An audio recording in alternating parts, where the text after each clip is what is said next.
Call the meeting to order. Let the record show all board members are present. Do I have a motion to approve the agenda? So moved. Second. Motion moved and seconded. All those in favor say aye. Aye. Motion carries. First thing on our agenda is Young Writers Contest winners for middle and high schools. Ms. Hodges.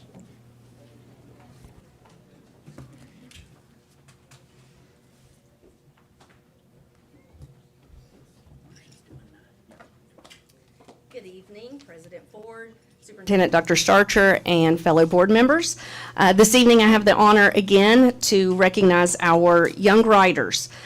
For those of us that have been around a long time, Young Writers started in 1984, and I just feel like that needs to be mentioned because this is a wonderful opportunity for our students.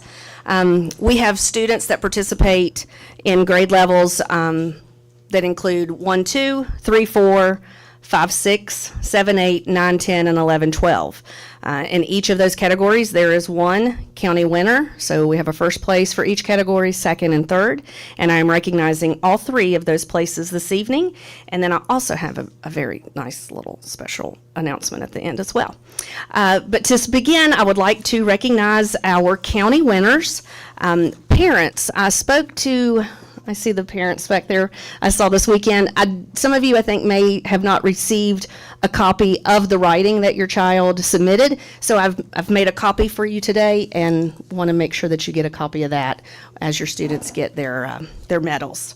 So if we can begin. I thought I had them in order, but I don't. For grades 1, 2, our first place goes to Roman Martin from Daniels Elementary.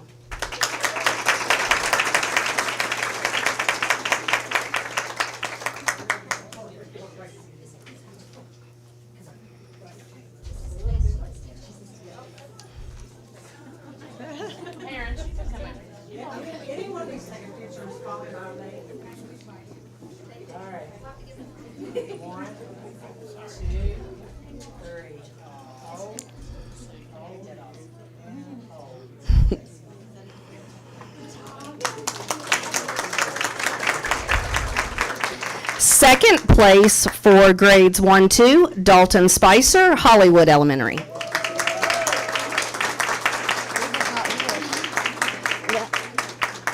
Oh, I know. You gave him the whole packet.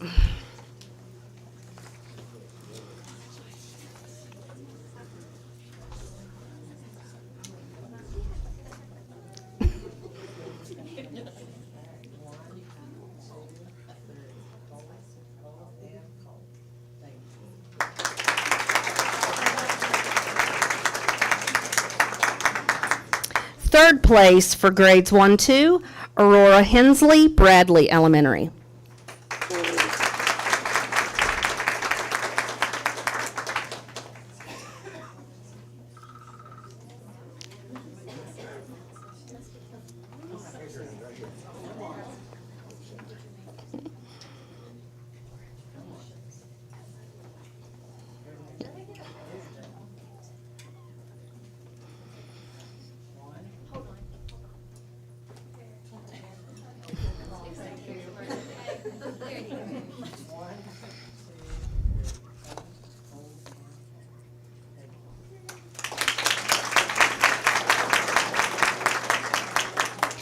For grades 3, 4, our first place from Daniels Elementary, Lillianne Martin.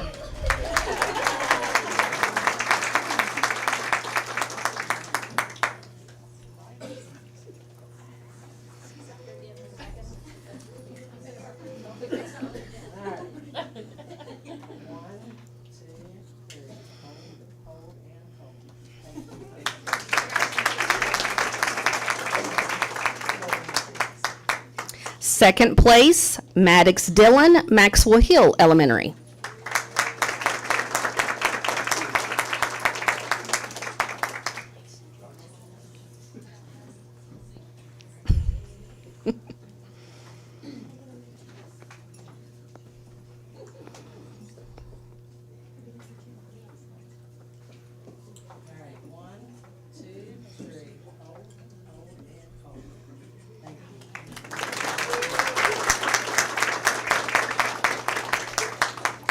Third place from Stanford Elementary, Mei-Ling Warden.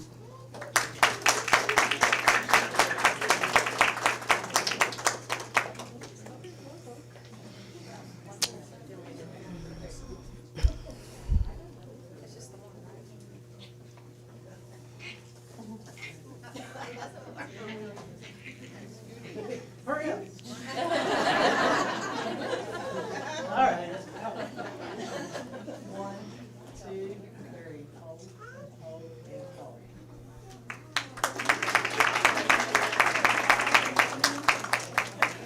For grades 5-6, first place, Noah Diazinko, Hollywood.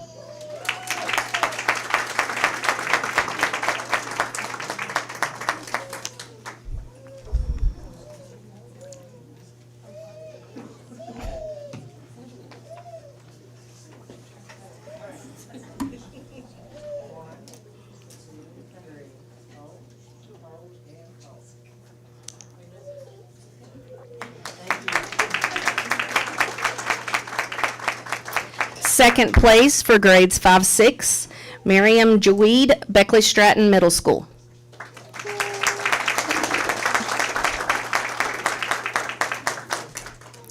Third place for grades 5-6, Assad Tanvir, St. Francis.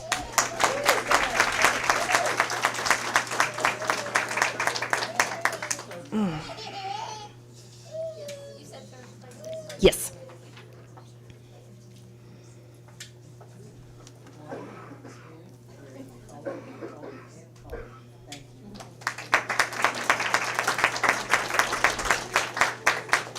For grades 7-8, first place, Molly Grass, Beckley Stratton Middle School.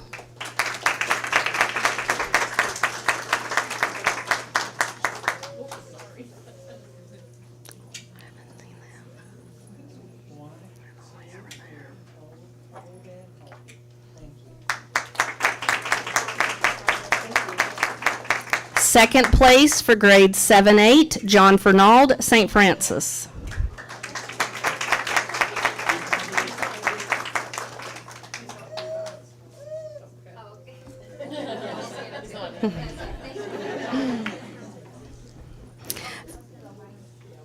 Third place, grades 7-8, Annalie Kosselnock, Park Middle School.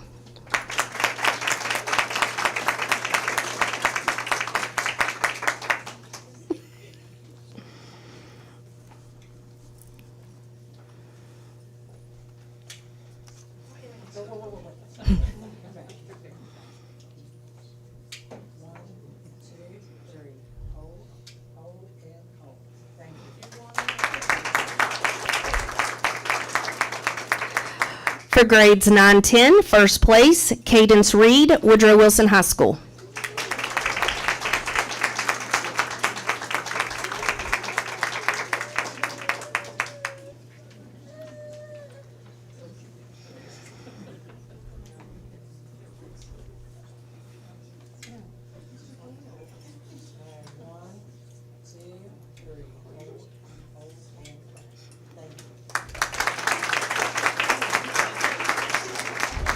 Second place for grades 9-10, Aiden Orndorff, Liberty High School.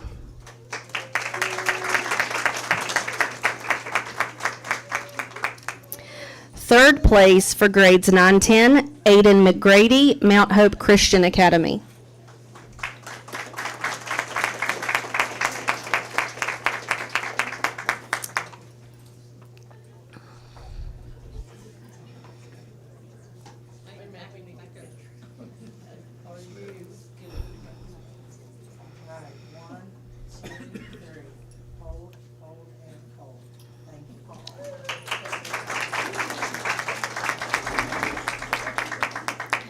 Grades 11-12, third place, Bella Kincaid, Woodrow Wilson High School.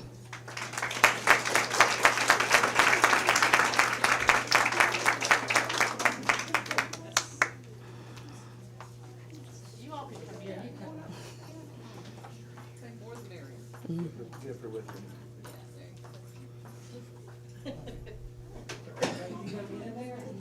Yeah, you got a picture. Here, you get it. I'll get a lead. 1, 2, 3. Hold, hold, and hold. Thank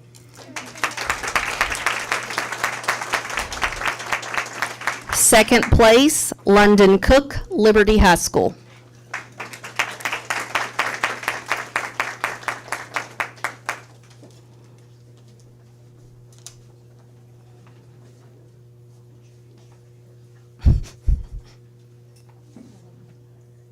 One, two, three.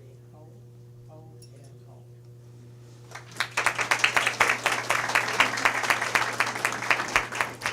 For grades 11, 12, first place, Ryan Johns, Independence High School.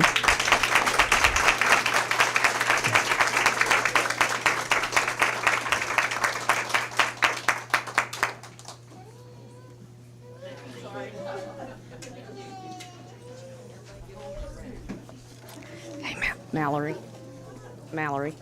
I'm going to have you take that to get down to. And while we're taking pictures, it's very important to know that Ryan is also the first place for grades 11, 12 in the state of West Virginia.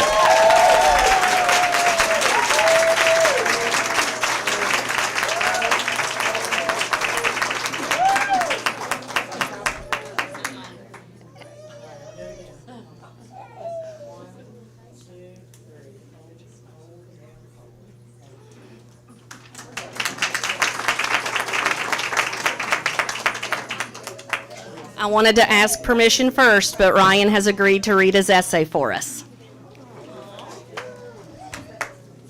You're going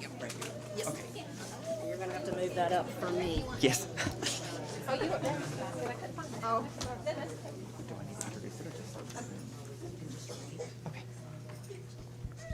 Test, test. Okay. In lieu of walking the stage at graduation for you, I walked the cracked cobblestone sidewalk at Sunset Memorial. The ground, still squishy with every step from the fallen rain, caked a thick layer of mud across the bottom of my silky white gown. Through a glimpse of sunlight that barely peeked through the gray clouds, a twinkle caught my eye and led me straight to you. Before me you sat. I looked at you with a smile. The graduation coordinator gave every member of our class 6 fresh roses to gift to special figures in our lives. I kept all 6 for you. As I lay them beside you, I recall what each one stands for. Rose number 1 is for MacArthur Skating Rink, 2010, one of my earliest memories. I was only 3 years old. It was a cold winter's day when you decided that you wanted to get me out of the house for a few hours. We left and stopped at our favorite restaurant to kill time. We have to wait for the lights, you'd say every time I'd ask when we were going to get there. What lights? What lights? Upon our arrival, you helped me fasten my tiny ankles into a pair of oversized roller skates. I could never muster the courage to leave the rail, but you stood and walked right beside me the whole time, just in case I did. Once 8 p.m. came around, the lights across the rink dimmed and a large disco ball lowered from the ceiling. A strobe of pink, green, and yellow lights began to dance around the walls as you led me out to the center of the rink. I was too terrified to let go of your arm on the floor. We stood and laughed and joked and danced for what felt like hours. Before leaving, I glanced around one more time. Everyone seemed to disappear momentarily. It was just you and me. Rose number 2 is from Myrtle Beach, 2013. I was 6 years old. For the weeks prior, I had heard you talking about a trip to Myrtle Beach with my cousins. I was pleasantly surprised when I learned that I was coming too. We spent the night at my cousin's house and left at 4 a.m. the next morning. The drive to South Carolina was a nightmare. The air conditioning unit gave out in the car. The air conditioning unit in the car gave out against the early July heat. To make matters worse, my uncle couldn't find our condo and drove us in circles for hours, refusing to listen to your directions. He's always been this hard-headed, you say, rolling your eyes, giggling, and glancing at my cousins and me in the back seat. I was the only one awake to hear it. That night, we settled in just quick enough to step out onto the patio to watch the 4th of July fireworks show above the ocean. I had never seen fireworks before. You boosted me up onto a chair, and I was immediately immersed in the mosaic of reds, blues, greens, and oranges. Rose number 3 is for Sabine, 2014. I was 7. I had only left your house to return to my own mere hours before a social worker loaded my siblings and me into the back of her car and removed us from our mother's custody.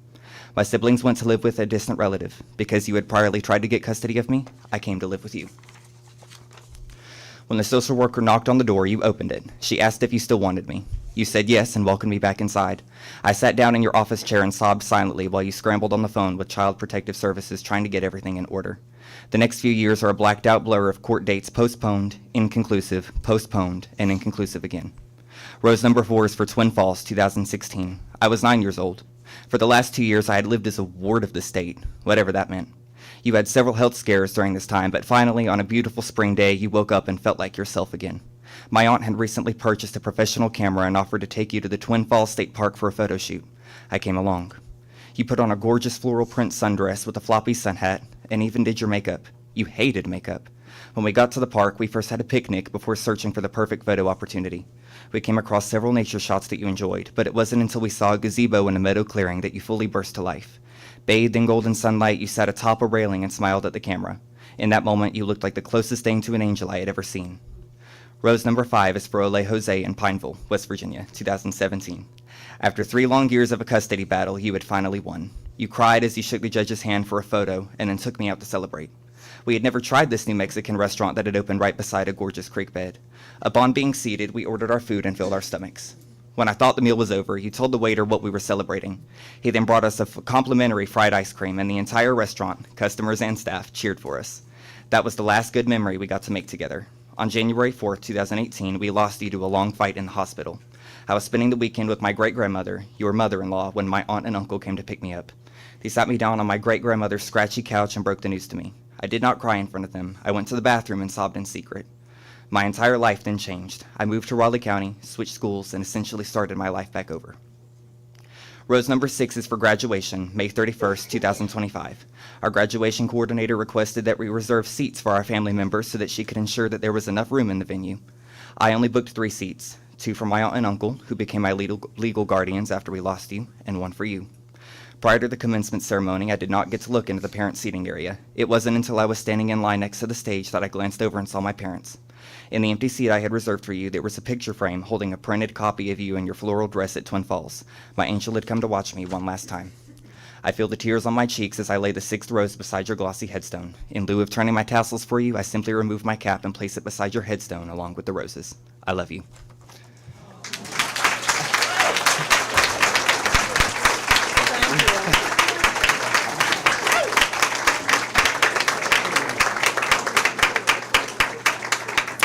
So Ryan wins $100 for that essay from the Young Writers because he is a state winner.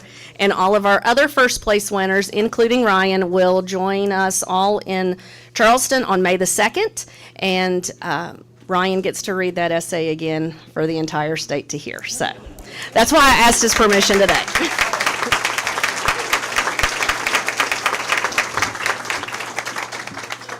Thank you.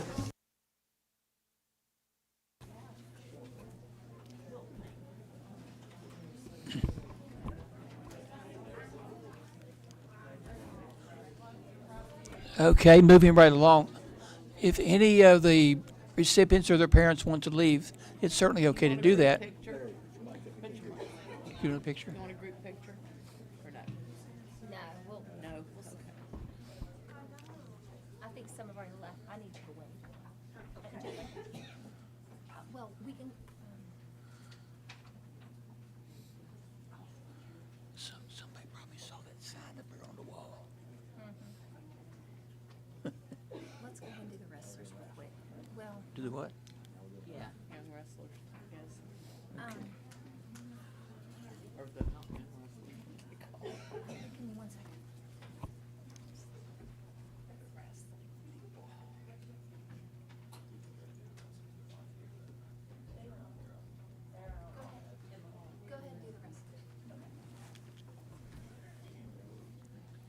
Okay, now the WVSSAC State Wrestling Champions. Ms. Lewis. President Ford, Dr. Starcher, and board members, it is my distinct As 3 young men this evening that have excelled in their sport over the past 3 years. A good quote to go with these young men is, "Of course it's hard. It's supposed to be hard. If it's easy, everyone would do it.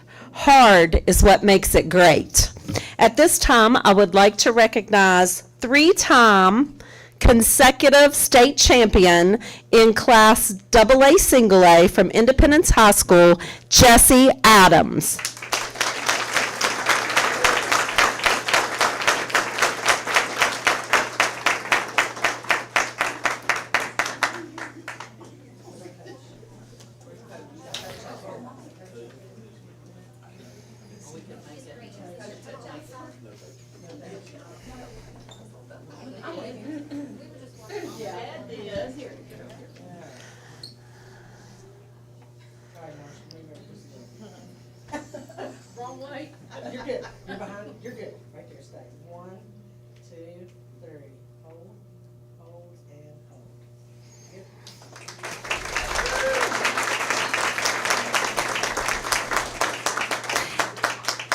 And now we have 2 wrestlers from Woodrow Wilson High School in the AAA division that we would like to recognize. First, J.J. Bells, who is a back-to-back state champion.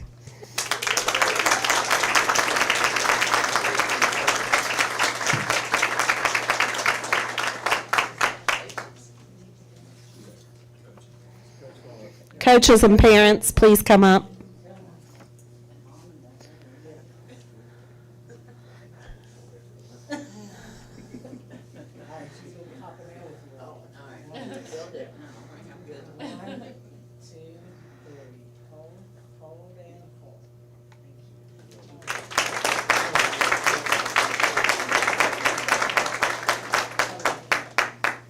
And last but certainly not least, this young man is also a 3-time consecutive state champion, Tyler Rourke.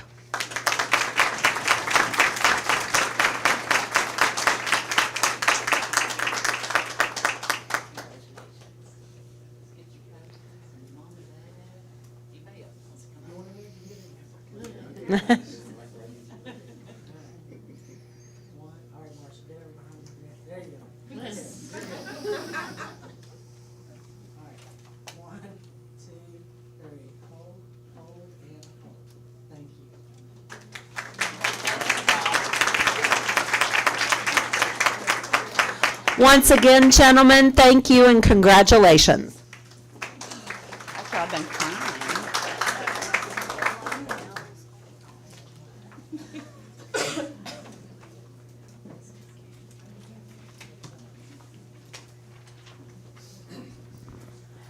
Okay, before we proceed with the agenda, as you can see, the maximum capacity of this room is 64. Our state fire marshal has contacted us and said we have to clear people from the room, so we need to get down to this number. So I'm going to read some names. We're going to add those of you who are signed up to speak. I'm going to read the first 6 names. You and whoever's with you may stay in the room. We're going to ask the rest of you to go to not to Munson Hall, out in our lobby, and then we'll bring more people in as we proceed. Yes, all of our young riders and our wrestlers and parents, coaches, if you'd like to leave now, you may do so. And then I'm actually going to ask all of the central office staff to report to the lobby as well. We'll call you back in as you are needed. So the first 6 people signed up to speak. We're going to ask you to remain in the room. I say 6 because I don't know how many people are here with you, so it's difficult for me to judge. The first 6, Robert Schmid, Mark Campbell, Jennifer Oakes, Kevin Oakes, Amanda Meadows, Wendy Sullivan. I'm going to take a chance and go to 10. I think we can stay under 64. Brinley Kiblinger, Hadley Kittle, Lucy Wilson, Amna Meritib, maybe, and Lauren Hensley. If the rest of you will report to our lobby, we'll get you in here as soon as we can. We appreciate your patience.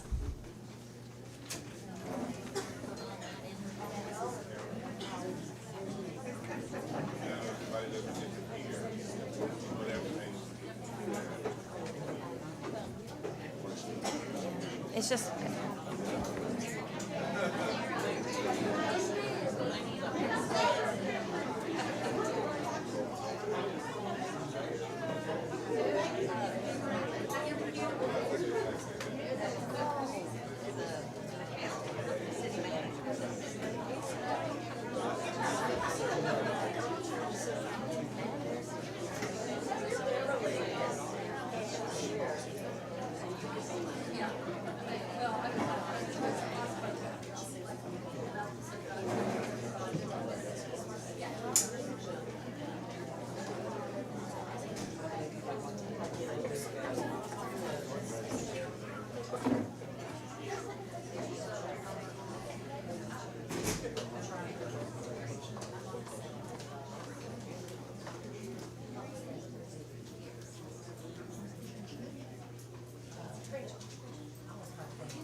Okay, so our next item on the agenda is our Difference Maker Award recipient, and I'd like to read the nomination for this Difference Maker. This teacher is a wonderful teacher and passionate advocate for her students at her school. However, the reason for this nomination goes far beyond that. This year, this teacher has spearheaded an after-school reading club for her school students, and the response has been incredible. The club brings parents and caregivers, as well as students, together to read and test on AR books. Students work toward goals and earn reading brag tags for reaching those goals. Students are practicing reading, parents are engaged with their children's learning. It's a win-win for everyone. This teacher's creativity and organization made her the driving force behind the idea. Cranberry Prosperity is fortunate to have Mrs. Stanley, for she truly is a difference maker for our students. So if Mrs. Stanley would come forward, I know she believes she's here to speak about special ed.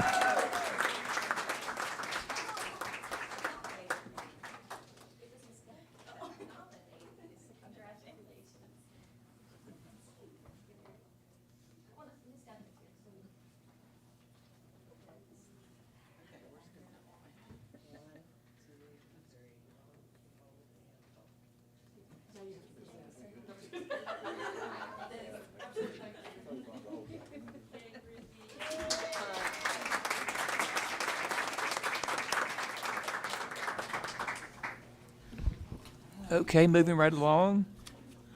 We have no agenda items. Non-agenda items. We have several people that have signed up to speak. And you have 5 minutes to speak. And please try to stay as close to that as you can, because we have a lot of speakers. And during your speaking, we're not allowed to really discuss things with you, because that's the way the agendas work, but we do want to hear from you. The first one is Robert Schmidt.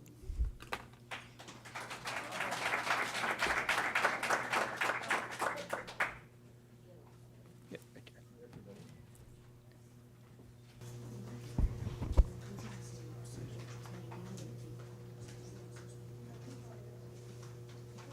right there. Test, test. Okay. We ready? Okay. Good evening, esteemed members of the board. Before I begin, I just want to make it clear that me and Hunter both, we have not been asked by any faculty or teachers to be here. We are just here on our own will. My name is Robert Schmidt, and I'm an 8th grader at Shea Spring Middle School. I'm representing the Shea Spring Middle School band today. I'm here to speak with you regarding the music program at Shea Spring Elementary School.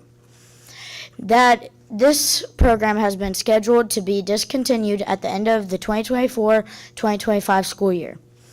As a Shea Spring Elementary School alumni, I can speak firsthand regarding the benefits and importance of the music program for myself and my fellow peers.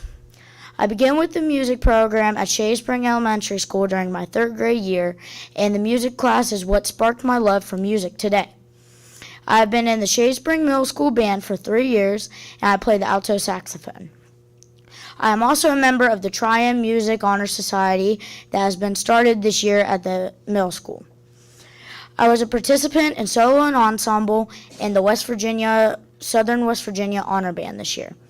Music for me is not merely an entertainment. It is a way of expression, an outlet, and a way I connect with other students who share the same passion for music as I do. I know many of my fellow students would agree with my sentiments, and we implore you to please reconsider the decision to discontinue this incredibly valuable program. I am not concerned for myself per se, as I am continuing my music pursuits. However, I am concerned for my siblings, who are currently in 4th and 2nd grade. It saddens me to think that they will not be able to be a part of this wonderful music curriculum any longer. I'm also concerned for the impact students likely to join the beginning band in 6th grade. no longer having the music program at the elementary school will greatly impact this. Our band and music program at Shady Spring Middle School is something to be proud of. It begins at Shady Spring Elementary School. Again, I implore you to please reconsider this decision to discontinue the music at Shady Spring Elementary School and to reevaluate any options that the board may be available to. Thank you for your time.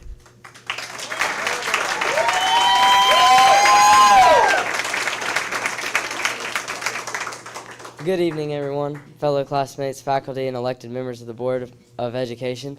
My name is Hunter McDaniel from Shady Spring Elementary School, or Shady Spring. As a former student of Shady Spring Elementary, representing future students and my two sisters in 1st and 2nd grade, I'd like to start by asking everyone here, when was that time you heard a song that stuck in your head, and no matter what you did, it just wouldn't let it go?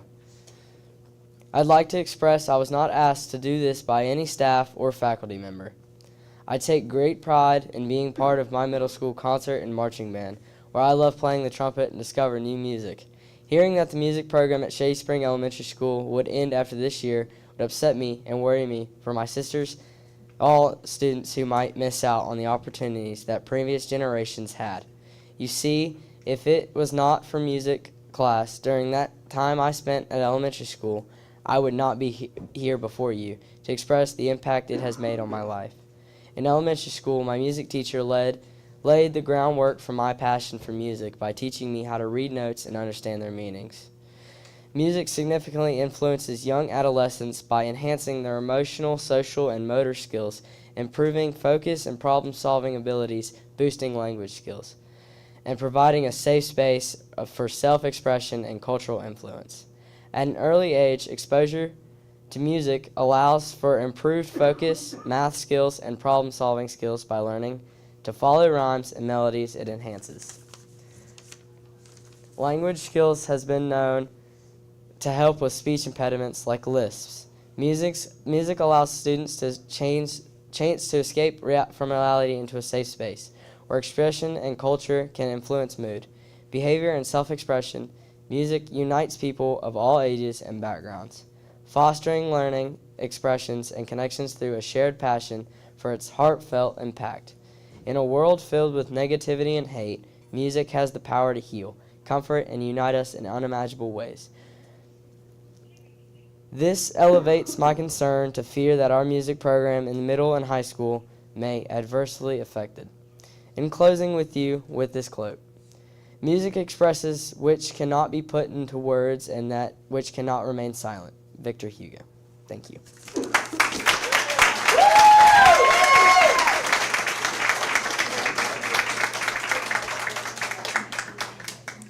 Okay, Mark Campbell.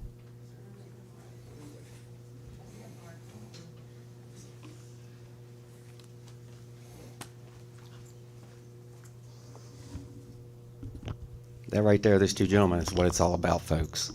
They did a great job.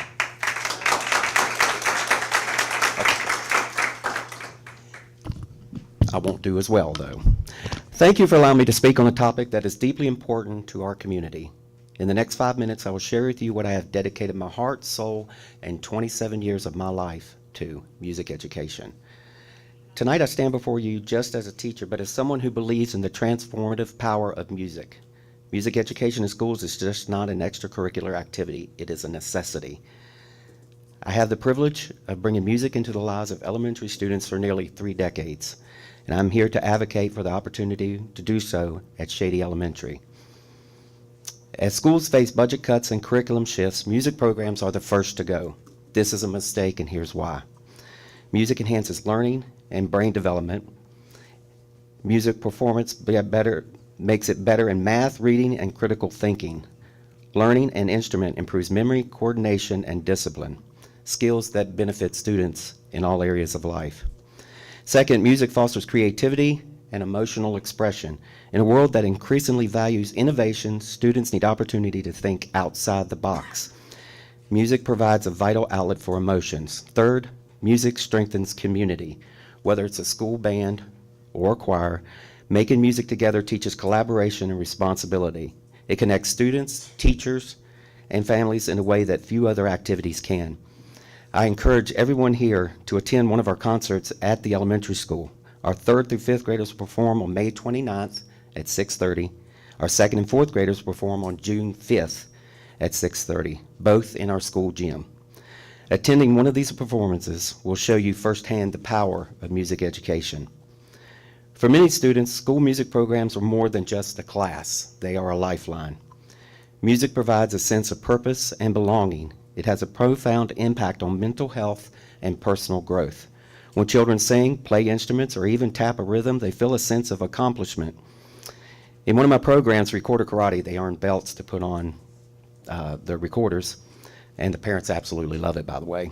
For 3rd graders and Recorder Dojo for 4th graders, students develop skills that prepare them to play 3 different kinds of instruments at the middle school level.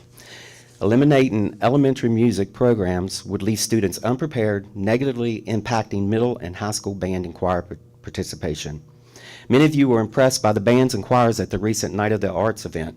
Without a strong foundation in elementary school, students will enter middle school programs unprepared. Music teaches them creativity, risk-taking, and emotional expression in a healthy way. It is not a luxury.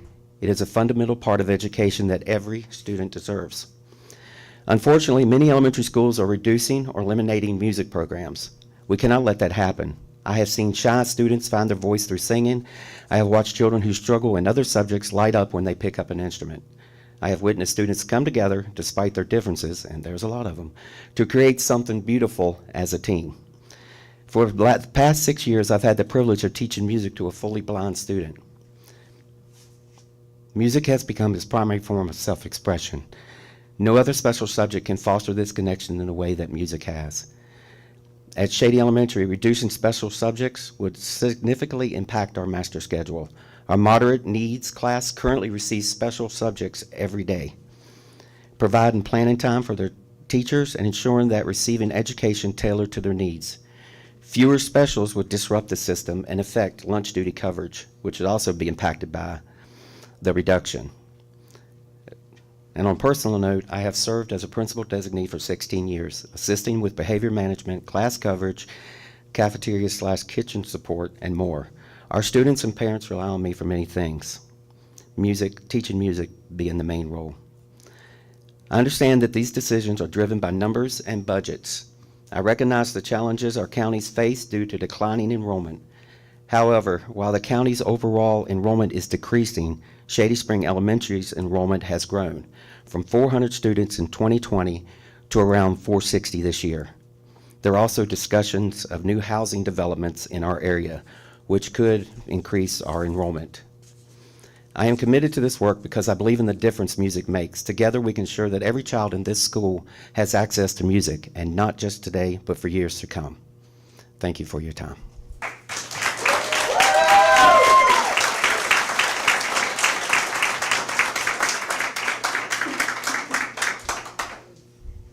Thank you. Jennifer Oaks.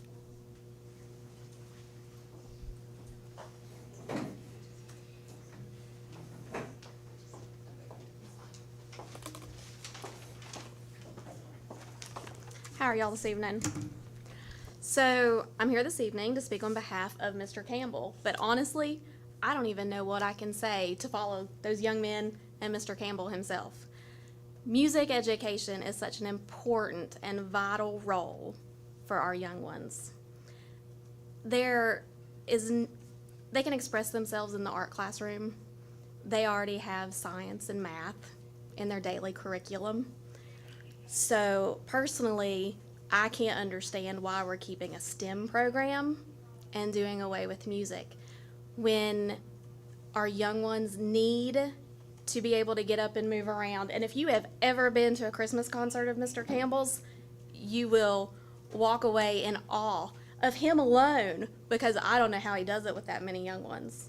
They are overzealous, and he corrals them in, and those children have a love for that man you would have to see to understand. He's just genuinely one of the teachers that made the largest impact on my daughter at that elementary school. She carried on with music through middle school and halfway through high school until she decided marching band was not for her. She doesn't like being hot and the uniform was restrictive. There aren't words to express to you all how much our community and our students need that gentleman sitting right there in that chair to remain at Shady Spring Elementary School. If there are, I don't have them, because I don't think that there are words to express it. I can't say anything more about Mr. Campbell's position at that school other than if you get rid of him, you will be doing such a disservice to our community and to your grandkids or your friends' grandkids if they live in that community. I know the financial side of it, you all have some hard decisions to make, but there has to be other ways than cutting something from the youth of our county that are our leaders of tomorrow. And as I was thinking of that, it came to mind how many how many employees at the board office could give up 5 days of their contract?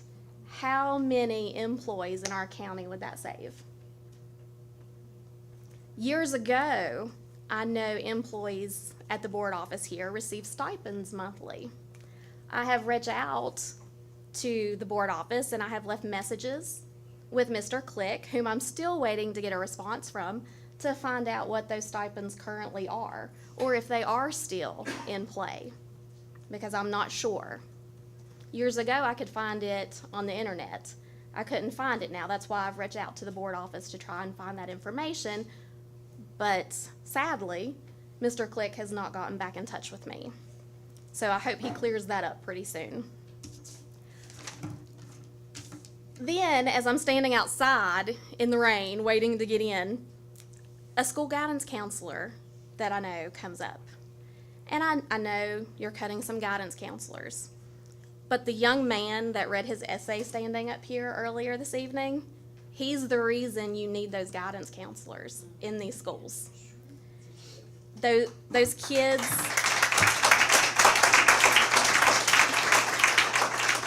they don't always have a safe place to go and talk to someone at home. And if they can go speak to someone at school, that's at least a step in the right direction. And when you take away a massive amount of guidance counselors countywide, that's going to leave a strain on the ones that are still remaining. Then to find out from this young lady that not only are you cutting so many counselors countywide, she found out the other day that her extended contract days have been cut as well.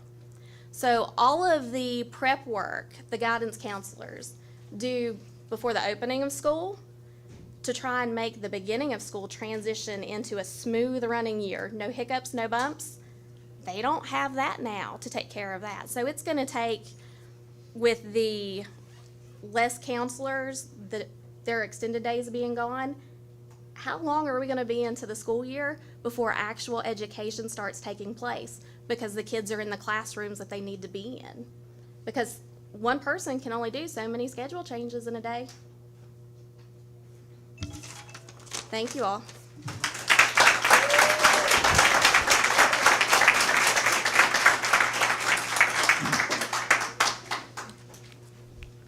Thank you. Kevin Oakes.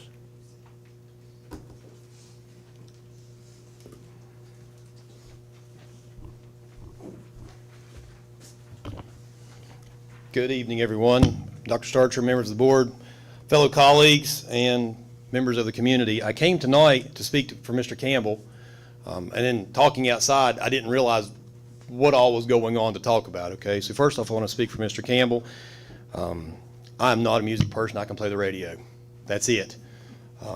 My son has the same ability, and my daughter excelled with music, and it was a very important part of her schooling. And it's a very important part of a lot of young people's schooling that I couldn't imagine not having at that young of an age. And I remember being a student in Raleigh County Schools at Ginn Elementary in the 80s. We had a music teacher that alternated with the gym teacher, I believe. I'm not one to complain and fuss. I'm one to ask questions, and I know we can't ask questions tonight, so that I can't get answers that would tell me things like, how does a school formula work to figure out numbers of employees? How many administrators should we have in a building or a county level? How many bus drivers can we afford to pay based on things like that? Those are questions that I can't ask and get answers to, that I have thoughts and solutions for. And I've been in, not quite Mr. Campbell's position, but before, and tried to offer solutions, and almost all of those were gone. But I want to speak for the program, that if we don't have that program at Shade Spring Elementary School, I can't imagine what the future of school is. I read a list the other day, about 8 pages long, of all the places you can take the Hope Scholarship and take that $4,888, I believe it is, and spend that money. Most of them are out of state. Most of them are not brick and mortar schools. We're losing students to sitting at home looking at a computer, completing a few ridiculous assignments and saying, wow, I got my work done, now I can sit around forever. Why would they go to school? Okay, things like music, programs like what I operate at Shady Spring High School are keeping some of those students in school, that I'm afraid without these things in school, we'll start to lose more of them and bleed even more. So that's something that I want to address with that, and hopefully some way, somehow, money can be found to keep this program, especially when I can't understand why we're losing a program when the man stands up and says he has more students than he had years ago. I don't understand that at all. The next thing was talking with Miss Dorsey. Let me tell you something. I've known Miss Dorsey, oh my goodness, I guess the whole time I've taught in Raleigh County Schools, 18 years. We worked together at Liberty High School. She's the only guidance counselor who's ever gone on a field trip with the FFA chapter somewhere. When we got back, she was the biggest supporter of the Ag program at Liberty High School, and she explained to kids, if you want to take an Ag 1 class, you need to take this class and this class and this class and do all these wonderful things. And now we work together at Shady Spring High School. And I had a student that we had issues with for our ham, bacon, egg show because he didn't come to meetings and things because he didn't have a home to go to. You know how many people at Shady Spring High School tried to help and take care of that young person? I got a phone call at 3 o'clock on my way home and said, Kevin, I've already done this and taken care of this, and we were working on that. How do we do these jobs without these people in the school system? Because we're here for children. And the last thing I'd like to say is that we're always, I don't know, I think the worst recruiter of teachers are teachers, because they say things like, I don't make enough money. My job's awful. Why would you want to do this? And yeah, we have that some days, but I have tried for 27 years to recruit teachers. I have had very few young people become teachers. There's a blue hat sitting back there because I wouldn't let my daughter go to WVU if they'd give her a free education. And she will be headed to Kentucky, I promise you, within a year or two. Guess what she wants to major in? And guess where she'd like to teach? So she can come home and take all the black cattle on our farm and turn them into Hereford cattle and teach agriculture because of the background from Raleigh County Schools. And Dr. Hutchins sat in her office and played with her on the floor when she was that big while we were over here one summer working on something for the state convention. School is going to die. I don't know what the future of school is going to look like if we can't figure out a way to fix it. And the programs that will save it, I hate to say it, won't be what everybody calls core classes. They will not come to school for English, math, history, and science. They'll stay home and do it on a computer. And if we don't do something to fix these other programs and keep them, especially at a young age, and that Christmas concert is amazing. I don't know how the man does it. He puts on such a show, it blows my mind. So I didn't prepare much. I just tried to speak about those two things. If I'm leaving out teachers that I don't even know about being cut, I'm here to support them all, okay? But I wanted to at least speak to you, and hopefully something can be done to save some of these positions for next year. Thank you all.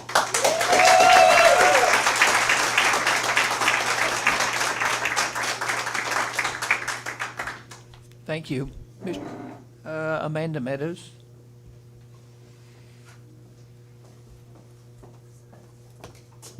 Hello, Dr. Starcher, members of the board. I'm Amanda Sammons Meadows. I'm a third grade teacher at Maxwell Hill Elementary and a mother of 2. And I'm here to talk to you today as a mother. My son, Isaac, is a junior at Woodrow Wilson High School, and my daughter will be an upcoming freshman next year at Woodrow Wilson High School. I'm very concerned about hearing that the counselors were cut at Woodrow Wilson High School. Again, RECOS has not come out, so I don't know this officially, but word on the street is at least 3 of the 4 positions have been terminated. I do realize that that's not necessarily the position that's terminated, more or less that person who is terminated. This disturbs me greatly. As an elementary teacher, I can tell you cutting the counselors down to half time is going to be detrimental to some of these schools. Some of these schools, well, I can't even talk about elementary because I'm really here for secondary, but I am worried about my son not having someone who knows him next year when we're going into this big senior year. His counselor has called me on my lunch break every year with him in her office on speakerphone and has laid out every class that he's going to take, not just the upcoming year, but we have made plans years in advance. Being in the school system, I don't even know what credits he needs or anything like that. I am trusting that that guidance counselor is guiding us the correct way. And so far, she's been amazing. She also helped submit the paperwork that he needed to attend the Governor's Institute for Computer Science up at WVU. He was able to stay there a week this past semester this past summer in the dorms. He had a great time. That's something that I wouldn't have known that was even taking place, except that she reached out to him and knew that that was part of his interest. My main concern is that I know that these positions will be filled, and I'm inferring here that a lot of those positions will probably be filled with elementary teacher or counselors who have more time in, but not necessarily time in the secondary setting. I taught kindergarten for many years, moved up to third grade. You would think 3 years, not that big of a deal. It's a big deal. I really relied heavily on the veteran teachers around me to help make me the teacher that I am. I'm concerned that by putting possibly 3, if not 4, brand new counselors with little to no high school experience in that position, that is going to be a real jolt for them. They're going to need somebody that has some experience there to help mentor them. And my concern is that if you've got one veteran counselor there and you do not have anybody else, 1 helping mentor 3 is a lot. I've mentored several teachers over the years, usually the overflow kindergarten teacher that got added in September or October sometimes. And while I enjoy that, it is a lot of work. And so I'm just worried about the load that these counselors are going to have to hold going forward. So you're probably thinking, what do you want me to do about it, right? Well, I just want you to think about that. I know that April 8th, we were told that there will be a meeting where you would be able to rescind some of the terminations or some of the RIFs. I would just like you to think as you're putting people into places and you're sliding people in, that you do put somebody there who has their background in secondary. The elementary counselors are amazing, don't get me wrong, but they are doing body safety, they are teaching conflict resolution, what is bullying, or they're letting the pre-K throw their fit in a safe spot. Totally different than secondary. Again, I think they'll do a stellar job, but I'm concerned that I won't know about scholarships, I won't know about FAFSA. In fact, the Woodrow counselors are having an event tonight. They do a lot of things after school, and I just think that they need to be recognized for some of that. It was really disheartening, I'm sure, to a lot of them to get terminated. So, thank you.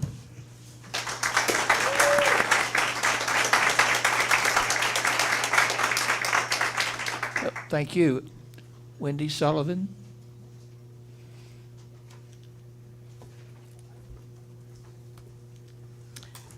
Dr. Starcher, members of the board, community members, fellow teachers. I'm a retired elementary teacher. I retired from Crescent Elementary about 6 years ago. I still continue to substitute and am currently working 2 days a week as an art teacher at St. Francis. I got this position because I took a long-term sub job for Kim Sexton at Ridgeview.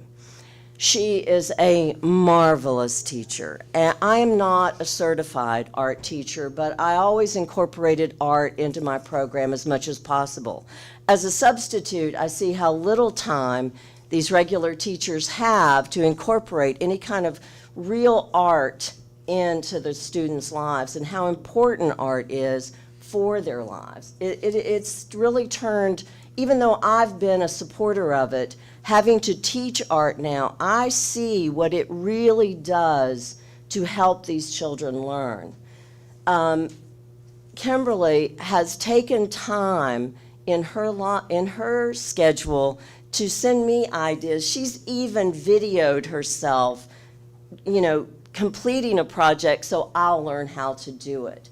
She has taken her students to the Art Month art show at the Beckley Art Center. She participates in the New River Gorge National Park Wildflower Contest. These are things that children that might not be performing in an academic area, they get to showcase their work in ways where they get the ribbon or they get the accolades or they get their artwork at Tamarack, which some of these kids at Ridgeview don't have, I'm sure, a good situation to go home to.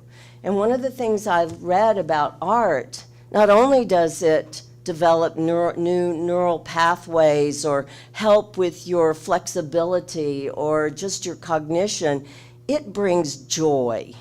And I just thought about that so much, about how little joy gets played into our lives and how important it is for some of these kids. You know, I always was involved in the performing arts, and I always had a school play while I was at Crescent. And some of those kids that never had an opportunity to shine in the regular classroom were on stage and lit up like a bright star. And art does the same thing. I see children, how they process, how they they problem solve in art. They have to make that process so that they can create their artwork.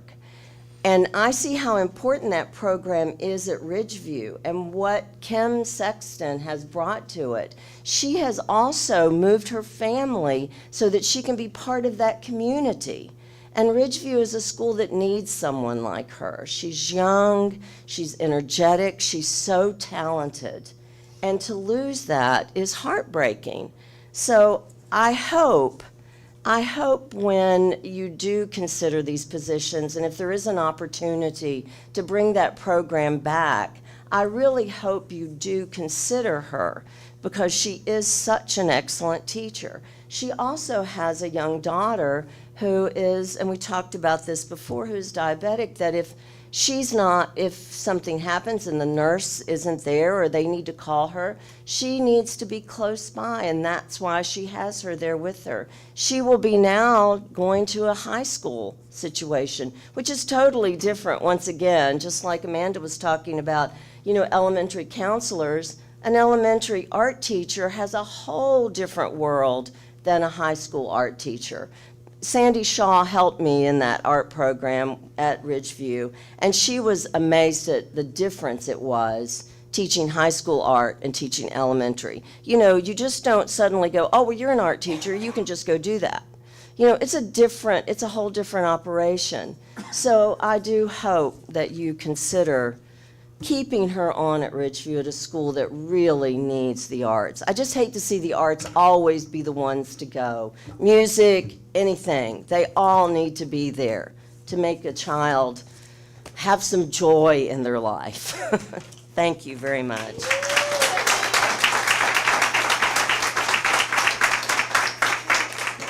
Thank you. Braley Kiblinger, excuse me.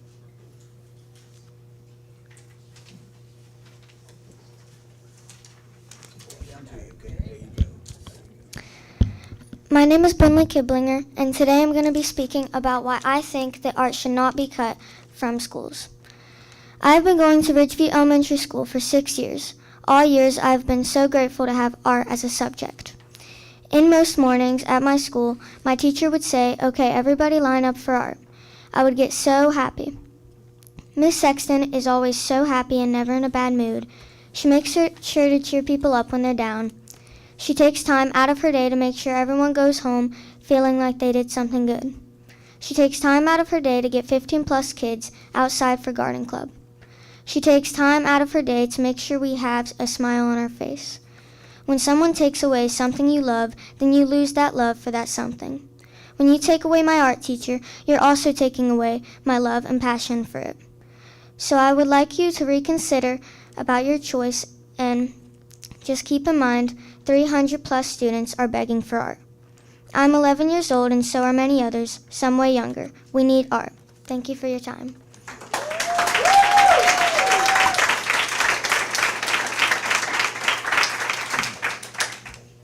Thank you, Braylee. Hadley Kittle.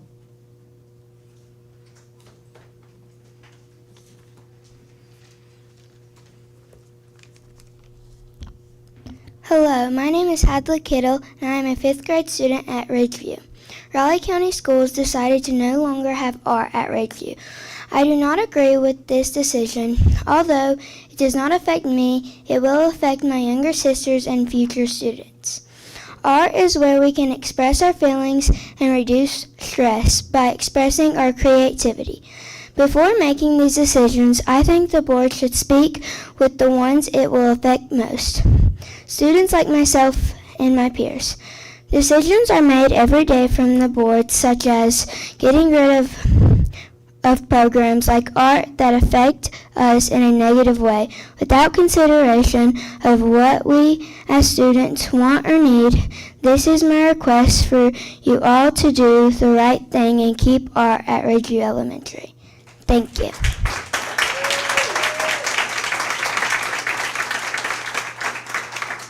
Thank you. Lucy Wilson.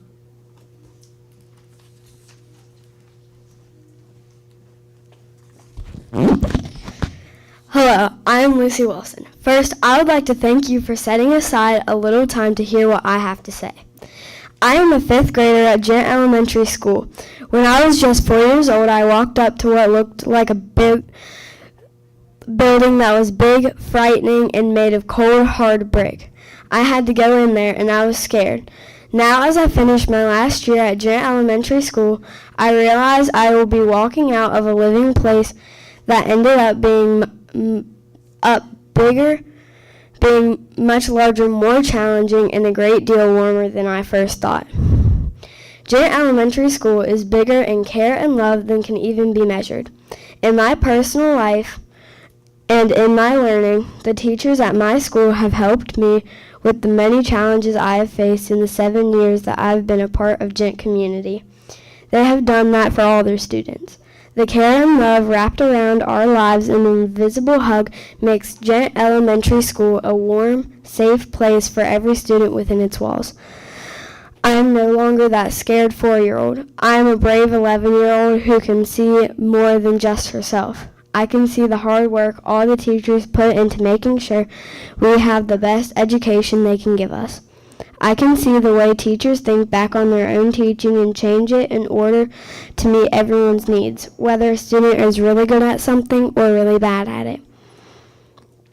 I can see the classroom families working together to keep the community of our school close, safe, and welcoming.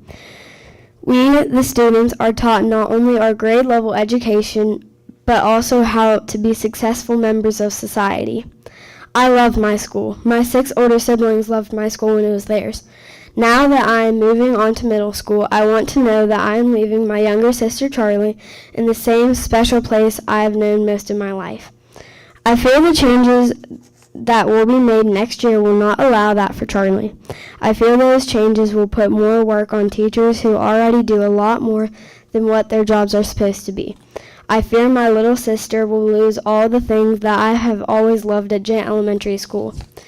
I am only 11 years old, but I know that the community at Gent Elementary School is part of the Raleigh County Schools community, and Raleigh County Schools community is part of the West Virginia Public Schools community. That big community starts with the seeds planted in the classroom, though. If the people who make the decisions don't know how important this is, these fears of mine could happen as soon as the next year. They could happen because making sure Gent has enough money to have the teachers it needs is simply not important anymore. I want to make sure the people who make the decisions know that I don't want Charlie's school to become nothing more than numbers and dollars. However, I am 11 years old, and I know the numbers and dollars are important. This is what I know about that. The best numbers come from the best investments of the dollars. I believe the dollars should be invested in the students as much as possible. That can only be done if the people who decide where the money goes will pay for the teachers who have the face-to-face time with the students. As a student and future leader in our community, I ask you to please make the decisions that will keep Gent Elementary School's students the consideration you have given me this evening. Thank you.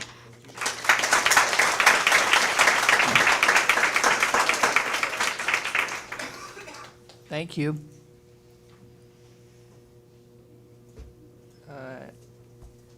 Not sure, Anna?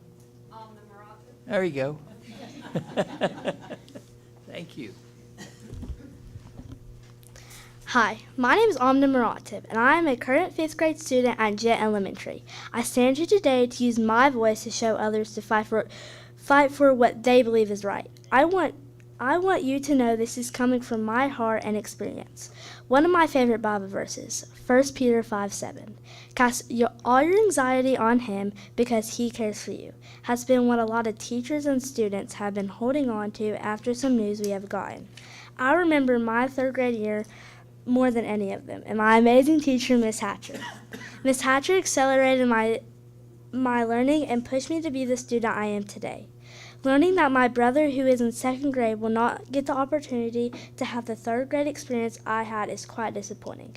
I have made him excited and talked about how great 3rd grade was for me, but now he knows that it won't longer be the same and is not looking forward to it. I believe when I was in 3rd grade, I wouldn't have been as successful in a split class. I wouldn't have received the one-on-one time and the extra learning she provided us. 3rd grade year is a big year for us students. It's our first test year. Having a split class, I don't believe I would have done good in the test like our class did. I feel like not only our school, but many schools are losing valuable third grade teachers in classroom who gain so much and shape their students into the coming years. I'm in 5th grade. What would a 5th grader know about making big decisions like you? Well, I know that your decisions affect us. It affects families, our teachers, and most importantly, it affects our students. The only time I saw you in our school was when you recently came to make cuts. That is what we as students have seen, and it makes us wonder what the Board of Education stands for. Do you really stand for what's best for the students, or are we standing for what the numbers look like on the paper more? I'm not sure what all decisions you have left with, and I'm sure they are difficult ones, but I am aware of the decisions that are affecting my school. It would be great to have some of you in our school and really see how these teachers who are being pulled away have impacted our group of students. Having you there and ask one of us what our experiences are and how we feel, I think would change your decisions on making cuts in the places you have. I know other schools, not just ours, have been impacted by losing programs such as music and art. Programs that shape students to becoming successful later in life. A lot of students who have become successful, just like our WVU band who played at the Macy Day Parade, were shaped by their elementary school programs. They found a love for music, and now they are becoming successful college students. The decisions you make as a board impacts us students most. I feel like our opinions should matter and be heard. We are future leaders, future nurses, doctors, scientists, and many more occupations. One of us may be sitting in your seats one day, fulfilling the same duties. I relate to Daniel's story in the Bible so well, because I feel like his story teaches us to stand up for what we believe, even if it's difficult. Just like Daniel, I trust God's provision and protection. Another verse I would like everyone to remember is 1 Corinthians 16:13, and it says, "Stand true to what you believe. Be courageous, be strong." I hope today you were able to take something from me standing here today and trying to fight for what's right. I pray for all students, teachers, and families that this has all impact. I can only pray that you will make the right decisions. We as students just want our voices heard. Thank you for your time.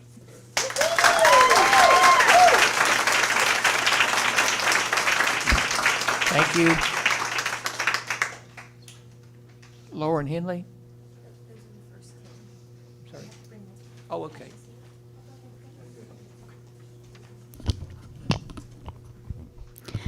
Good evening, members of the board. Thank you for giving me the opportunity to speak tonight. My name is Lauren Hensley, and I am here as a member of the West Virginia School Counselor Association Board of Directors to strongly oppose the proposed reduction of school counseling positions in your county for the next school year. School counselors play a crucial role in their academic, social, and emotional development of students. They are not only advisors for college and career readiness, but also the first line of support for students facing personal and emotional challenges. At a time when student mental health concerns are rising and academic pressures continue to grow, cutting counseling positions would be a disservice to your students and could have devastating consequences for their success and well-being. Research consistently shows that schools with robust counseling programs see improved student outcomes, including higher graduation rates, lower disciplinary incidents, and better college and career preparedness. According to the American School Counselor Association, schools that maintain the recommended ratio of 1 counselor per 250 students experience increased academic performance and reduced behavioral issues. Additionally, a study by the National Association for College Admission Counseling found that students with access to effective school counseling services were significantly more likely to apply for college and receive financial aid, highlighting the role counselors play in post-secondary readiness. Moreover, the Centers for Disease Control and Prevention report that nearly 1 in 5 children experience a mental health disorder, yet many do not receive the necessary support. School counselors bridge that gap by providing early intervention, crisis management, and referrals to mental health professionals when needed. They also assist with conflict resolution, peer mediation, and fostering a positive school culture that benefits everyone. Currently, many counselors in the district are already managing caseloads beyond the recommended student-to-counselor ratio. Cutting positions would only worsen this situation, meaning fewer students would receive timely support, potentially leading to higher dropout rates, increased behavioral issues, and lower academic achievement. The impact of these reductions will not only affect individual students, but will also have lasting negative consequences for your entire community. I urge this board to reconsider and reject any proposed reduction in school counseling positions. Instead, you should be working to strengthen and expand these critical services to ensure that every student has the guidance and support they need to succeed. Your students deserve every opportunity to thrive, and school counselors are essential in making that happen. And I just want to take a quick note. This was on behalf of the board, but I also have a personal note. I am from Cabell County. I work in Wayne. I came up here tonight to speak to you all. Cabell County has a similar student enrollment to Raleigh. It is very close, within 1,000. I would ask that you all would look at cuts from the top before cutting essential personnel who work with students daily. I'm not sure why Raleigh County needs 2 assistant superintendents when Cabell County has been able to thrive with 1 superintendent and 1 deputy superintendent. Raleigh County also has 15 directors and 3 coordinators and administrators just at the board office. That's a lot of positions that have very high contracts. When we have teachers, we have the arts programs, we have counselors, we have people who work with students daily who need to be in those buildings with our students. Anyone who wants, there is a website you can look up. Cabell County used it when they were going against some decisions that our board was making financially in the last couple years, and you can see all of the numbers and salaries, and you see all that. You can see how much is being paid at the board office compared to how much is being paid in the classroom. So if anybody wants that information, I would be willing to talk with you. But thank you all for your consideration and time.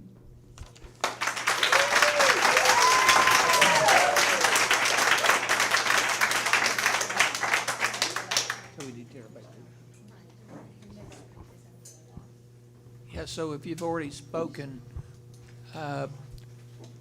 we need to make you to leave so we can get the other second wave in.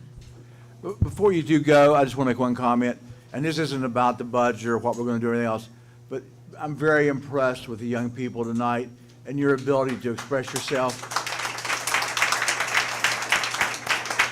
Your parents, if you're here or whatever, or if you're not, you're just here as yourself, you should be very proud of yourself. You stood and you expressed your ideas in a very thoughtful and very provoking way, and I appreciate that.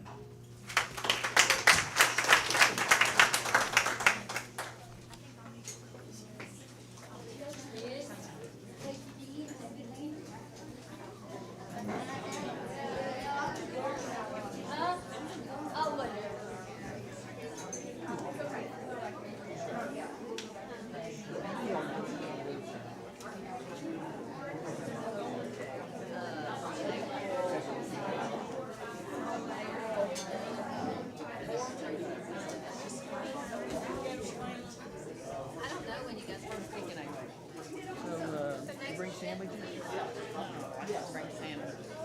I wouldn't have thought the superintendent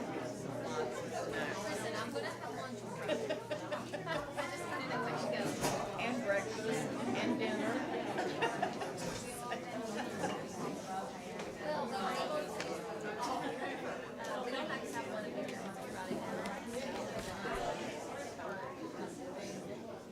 So how many's that leave?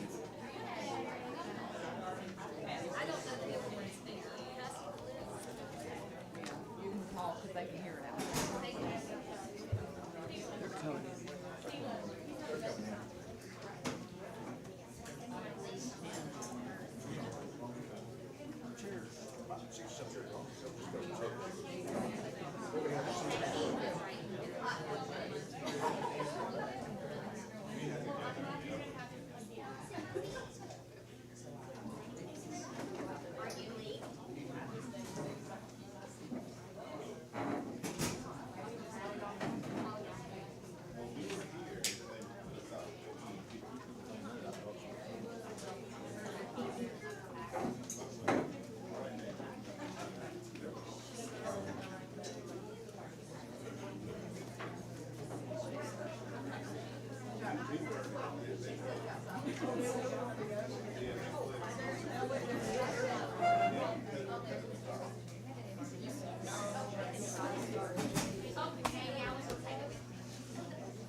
Okay.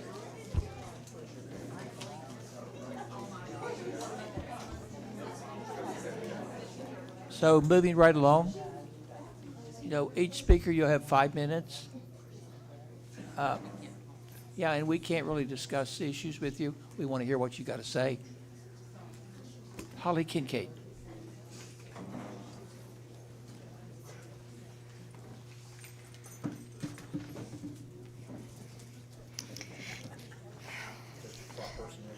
Yep. President Ford, Dr. Starcher, and the board, thank you so much for this moment. My name is Holly Bess Kincaid. I'm an art educator at Park Middle School and a proud graduate of Raleigh County Schools, and someone who returned home to care for my mother and give back to the next generation. And I'm here tonight with an urgency and simple, heartfelt request. Please reconsider the decision to eliminate the elementary art position at Ridgeview Elementary School. Growing up here, I never had elementary art. I still remember entering college at WVU behind peers from other districts here in West Virginia who had art from kindergarten through 12th grade, and I was already playing catch up. I don't want that to be the story for our students today. Art in the early years builds the foundation for an all learning. Studies show that elementary art helps children develop fine motor skills essential for handwriting, tool use, and focus. Visual spatial understanding, which boosts success in math and reading. Language development, as children learn to describe, interpret, and share ideas.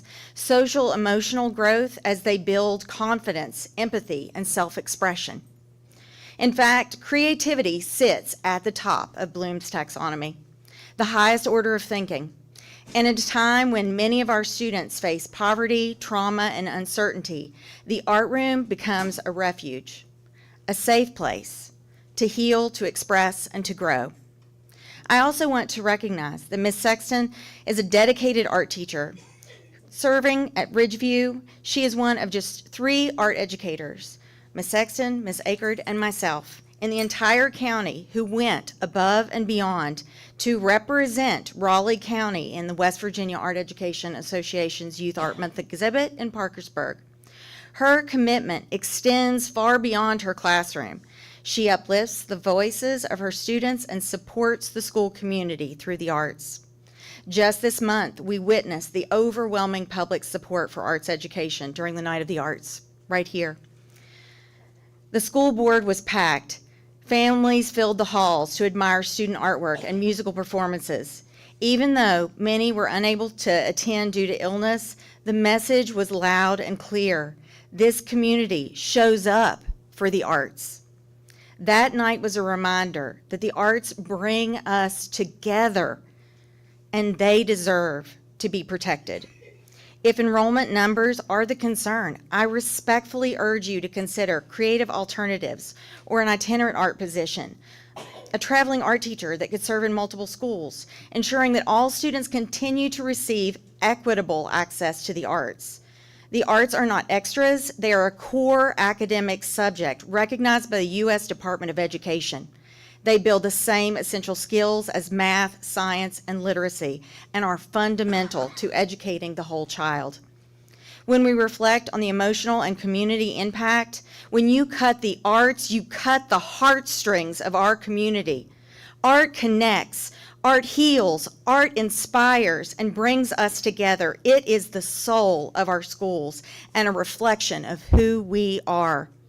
Please keep art at Ridgeview Elementary. Preserve art in our elementary schools. Our children deserve it, and our future depends on it. Thank you for your time, your service, and your commitment to Raleigh County Schools.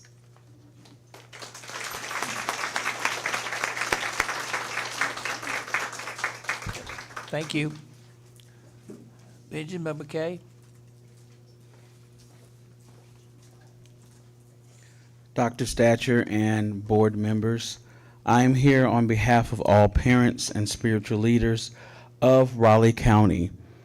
We need to consider the factors of having a counselor and behavioralist in our school system. They help in so many ways. They assist with behavior issues that teachers do not have time to deal with when it comes to educating their students. These counselors are a great asset to our school system and our community. Our school system and community needs these counselors and behavioralists in place. I am a proud father of 6 children, 3 sons and 3 daughters. I have been a proud foster parent for over 18 years, and I have had over 50 children come through my home. And many times we've had some school issues, but because of the counselors, social workers, and behavioralists were there every step of the way, we made great progress with every plan of action. My youngest son had a lot of behavioral issues and academic issues, but because of the counselors and the behavioralists, Ms. Clark, he has become a straight A student because they were there for him as a great support. We need our social workers, counselors, and behavioralists in our school system and community.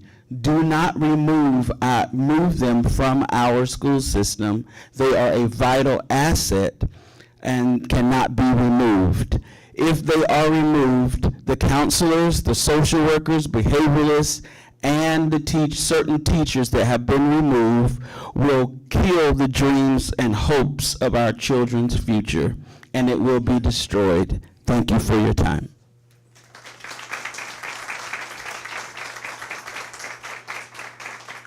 Thank you. Courage Dumas. Did I pronounce that right? It's Christy Dumas.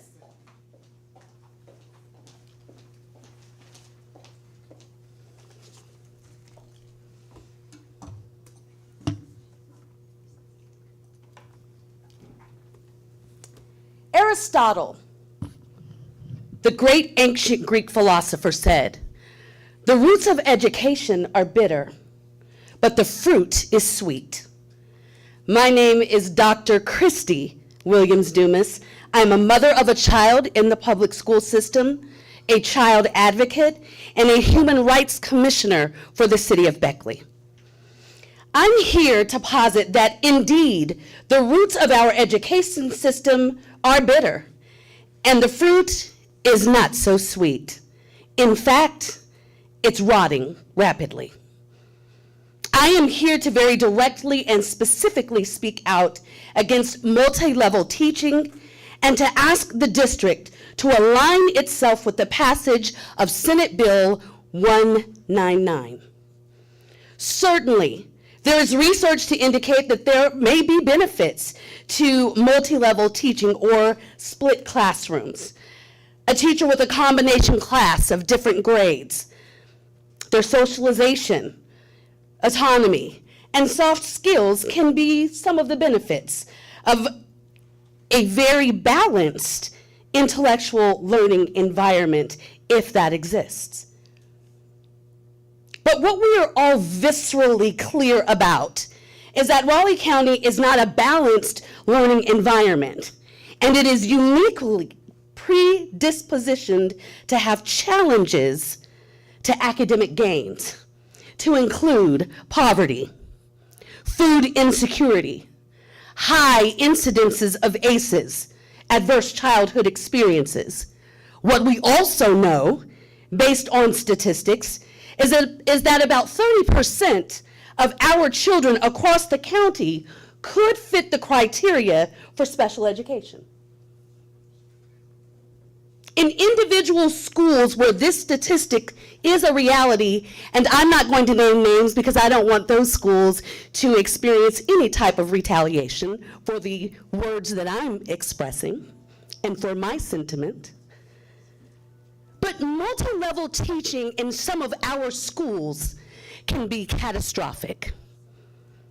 Research by Nepperin et al. In 2021 indicates that even given an ideal learning environment with limited barriers to academic success, multi-level teaching comes with its share of challenges, to include difficulty managing the classroom. We can agree that this is a monumental problem in Raleigh County and across the state. So much so that we have seen not one but two bills in this legislative session in an attempt to address the issues of maladaptive behavior in the classroom that leaves our teachers feeling helpless and unsupported. Decreased efficacy of lesson planning and individual instruction, with a teacher attempting to teach 2 grades at once. There will be time constraints and workload that can leave the teachers overwhelmed and depleted. Further research by Reckler and Potain in 2024 opines that there are insufficient resources in the field to support and inform multi-level teaching. Differentiated instruction becomes nearly obsolete, and technology integration into lesson plans becomes more arduous and difficult. Quite frankly, children are missing out all the way around. And speaking of missing out, it is disconcerting to see our schools that are most in need lose resources. Schools that hover around the 90% poverty level. They lose specialists, they lose counselors, they lose social workers. The current plan is incongruent with the Senate Bill 199 that has passed. Its implementation rides on the provision of counselors, the provision of social workers, behaviorists, and an evaluation. How will Raleigh County be in compliance with the bill and avoid legal action if all of the resources are gone or only part-time? But yet you will have the same standardized test scores and expectations. No resources with the same achievement expectations. Board of Education, we have to stop throwing our children rotten fruit and expecting them to produce pristine apple pies. Let's do better.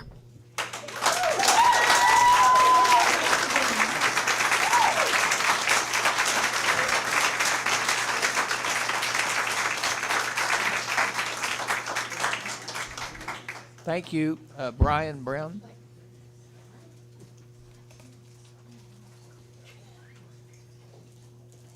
Good evening. I'm here on behalf of many. I became acquainted with this issue when I was a community partner for Stratton Elementary, and I learned of the problems that they face there. Low test scores and frustrated administration. And we came together, Dr. Dumas and I came and met with Dr. Starcher, and we left frustrated. At the end of the LISC meeting, I believe it's called, with, I think Dr. Hutchins sat on that panel, even when presented the poor test scores, there were few questions. There was little interest, and I left even more frustrated. It seems as though no matter what these kids are facing and experiencing, the expectation from this body is poor and disconnected. These students need support. They need their counselors. They need all of their teachers. And you know, it's interesting. As I'm standing here and listening to these wonderful kids advocate for art teachers, and the previous meeting they were advocating for a gifted program. I'm here simply advocating for qualified teachers in their classrooms. We have built a magnificent facility and staffed it with no one. And then expect them, no, I'm sorry, you don't expect them. You simply hold the mandate for them to be able to achieve, but have not given them the tools and resources necessary to meet those expectations. I want to speak about the economic violence that this community, that this board is inflicting on those schools. You look at Stratton Elementary, you look at Mabscott and Beckley Elementary, the three most economically disadvantaged schools in our neighborhood, in our community. And I say, well, how do we get that? Why do we not have this economic issue spread out to other schools? And then you look, as you go down Ewart Avenue, it's all Crescent School District until you get to Will Bryan Apartments. And those students leapfrog over Hollywood Elementary and are sent to Mabscott. You all have created the dynamic where these students are placed amongst other students who are economically disadvantaged. They face the same challenges in their homes and in their communities, and you're giving them no tools and you're taking away their counselors. The one person that talks to them, that calms them down, that reassures them and helps them. The person that helps to redirect behaviors when the teacher has had too much. You know, here we are with these students in these classrooms. They are completely and totally ready to face tomorrow's challenges, but they need the support of this body. They need the support of their counselors. They need the support of the students, and they are gaining the support of our community. It is time that this economic violence ends. This gerrymandered lines that we have set up to send students to these different communities must stop. These problems and issues that all of our children face need to be distributed evenly to all schools instead of favoring some and giving others all of the problems. We have got to address these problems because a stiff new wind is blowing and it's school choice. And at this point, few people are choosing you all.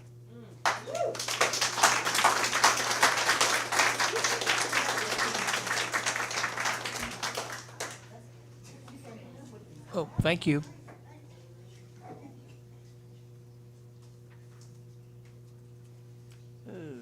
I can't read the writing.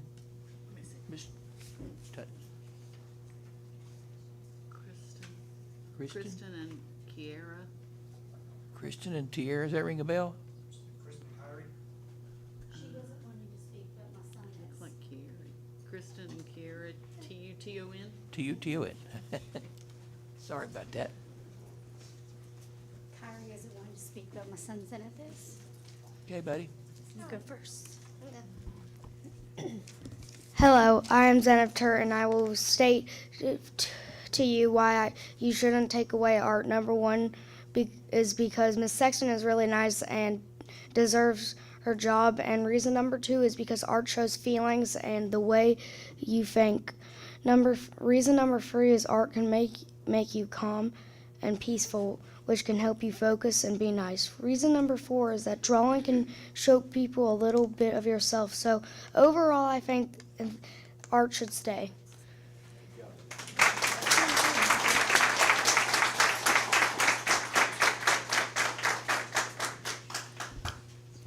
Ms. Hamrick, you were actually one of my counselors. You were actually one of my counselors at Independence. Blankenship. Be kind to yourself, be kind to others, because you don't know what people are going through.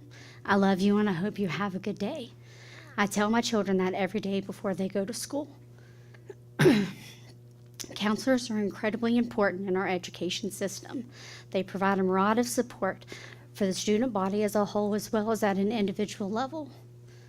Their training allows them to identify and connect with students as needed and recommended services both in school and coordinate with the parents on other resources. In our state especially, counselors and teachers are often one of the few sympathetic ears that students who have none at home. to students that have none at home. Those who are ignored, abused, and stuck in homes destroyed by substance abuse. You should not be cutting counselors or any programs. Art and other programs that may or are being cut are just as necessary for well-rounded development and may be the only chance for a child to learn and develop an interest that can serve them in life. Miss Sexton is our art teacher. She has started the art club, the gardening club. She is a friend and a safe space for our children. The pride that my children have when they come home with their latest art project or items that they grew themselves in the school garden is priceless. We always make sure to add those into our meals. Not only that, but they are learning life lessons and enjoying it. Funding should not be an issue. West Virginia received a great deal of money in the opioid settlements. This money is to be used in part for prevention purposes. Why isn't this funding keeping our counselors and teachers? They are already a component of fighting substances within our schools, so why hasn't funding for them been explored through that fund? Our state needs to make education a focus. Whatever is necessary to provide our students a bright future is the standard and focus that should be on finding and funding to support instead of cutting things to fit a budget. If you're looking for cuts, start with areas that don't directly work with or affect the children and students. If you can provide yourselves pay raises, you can also provide yourself pay cuts, because our children, they're the ones that's going to be taking care of us and all of you. They're our future, and we should address that accordingly. Thank you for your time.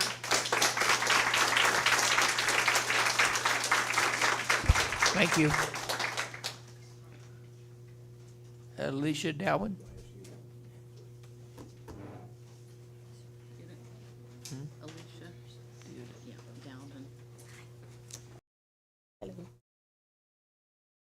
Good evening, Dr. Starcher and members of the board. I am Alicia Dowden. I am a veteran, a mother, and an auntie to all.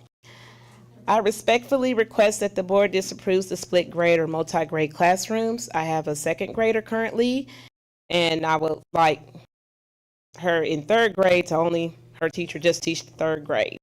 And I know there has been studies to show that the teachers are not trained properly on the split grades, and I think about our children's mental health and well-being, which takes me to the school counselors. Recently, there has been multiple fights shown online with children and teens getting jumped on the bus, at the bus stop, the playground, and other places in Raleigh County. We need counselors. We need our behavior specialists or behavior interventionists at the schools to ensure the safety of our students and teachers. At this point, we have one of the counselors at Stratton who will be going to part-time, and one of our behavior interventionists, Ms. Clark, who will be losing her job. And I will be an advocate. I would like them to continue their job and keep their jobs, working full-time at those schools. And this is for our children. There are 10,867 students in Raleigh County. And for the mental health of these children, you want them to be productive members of society. And I've heard of the the school to prison pipeline. We want to prevent that. We want to continue to get them into schools, college, trade schools, or even starting their own business. And I believe those counselors, teachers, even art, music, all that is what helps us I know it helped me when I was going to school. I went in the military at 18, and I stayed 20 years. So I'm telling you, I know I'm a reflection of art and music and counselors and everything.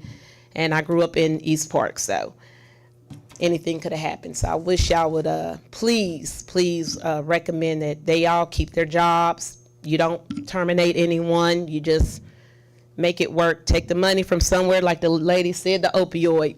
Take it from there. All right, thank you.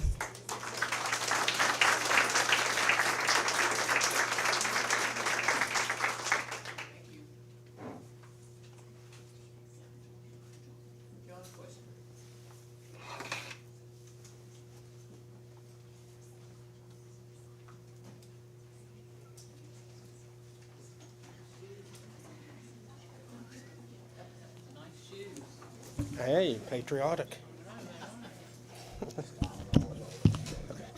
I'm John Questenberry, the president of the Raleigh County Education Association. First of all, as a civics teacher, I am so inspired and proud by how many students, parents, and teachers are standing up for themselves and each other and becoming civically engaged. That is great. That is outstanding. I grew up at a school that was so poor we only had one goalpost in football. Somebody asked me today, why'd you become a teacher? Part of it was to make sure kids have opportunities we didn't have. And these last two meetings we'd heard with middle school advanced studies, with elementary art, with elementary music, with the young writers, we are providing opportunities. Now, I'm not naive. I know your hands are tied with funding, with the state aid formula, with hundreds of millions of dollars of taxpayer money going to Hope Scholarship being taken away from our kids and our schools, and sometimes even being spent on schools and online schools out of state. And I know you've got limits on class size for elementary and on special ed students. But on behalf of RCA, I want to speak about our counselors and what's going on there with the proposed cuts. We've heard all the things our counselors do, but I think some of you may have seen this same film when you were in college, because it was produced in the 70s. They were still showing it in the 80s. It was called Cipher in the Snow, a true story of a ostracized teenage student. When his stepfather moved in, he just withdrew from everything. And he had them stop the bus one day and asked to be let off, and he collapsed and died from heart failure laying in the snow. And they asked a teacher, you were his favorite teacher, will you notify his parents? Will you write the obituary? And the teacher said, I barely knew him. And the teacher tried to get a group of people from the school to go to the funeral and could not even find 10 people that knew this student. They called him a cipher, as in a zero or a nothing. And he was determined that that was not going to happen again. That the teacher felt like he had no history of heart disease. It was being bullied and told, you're worthless, you're nothing, day after day. Now, we've got some kids that come from a wonderful, loving family. We've got some, like the young man we heard today, that are fortunate that someone steps in. But we've got some other kids that they need that lifeline there. They may have a favorite teacher or a coach, but they may not. Some of the things they may have to say may need to be said to a counselor behind closed doors, or it might be what's going on at home that is the problem. Last summer, I was at the theater, at the movies, and as I went to wash my hands, a kid came up to me and said, I'm sorry to bother you, sir. Could you give me $20? My parents kicked me out of my house. I got his first name and his grade, and I said, where did he go to school? He went to my school. I was on the phone with one of our counselors. Just from the description, the first name, and the grade, she figured out who it was. Said, I need to check on this. He might just be saying this to get money. It wasn't within the hour. I'm getting a call. She has asked people that go to the church. He hasn't been there. This could really be true. He could be one of our kids that's a couch surfer and has nowhere to go. we talk about our positive behavior intervention, about preventing discipline problems before they happen, helping kids know how to cope, how to interact, intervening before they have failed and dropped out or have to go to Mountaineer Challenge Academy. And don't get me wrong, that's a great program to have. But the counselors are that place where that intervention can happen. It might be that one person that can reach out and hear that kid and let that child know, I am something. I do matter. I have a purpose. I have a future. And I know you've all heard heartbreak stories, but I'm going to tell you, Dr. Starcher has heard this from one of our members who meets with her. A kid came back to see a teacher because she had thanked him. And the kid could not understand.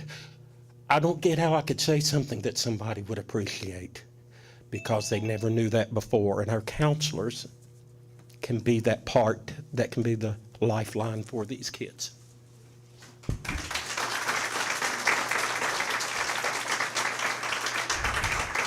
Thank you.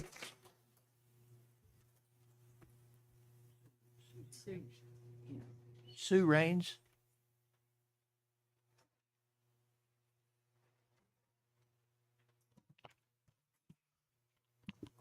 Hello, my name is Susanna Raines, and I'm here to speak against the cutting of the Advanced Studies program at Independence Middle School, and more importantly, Mr. Gerald's position.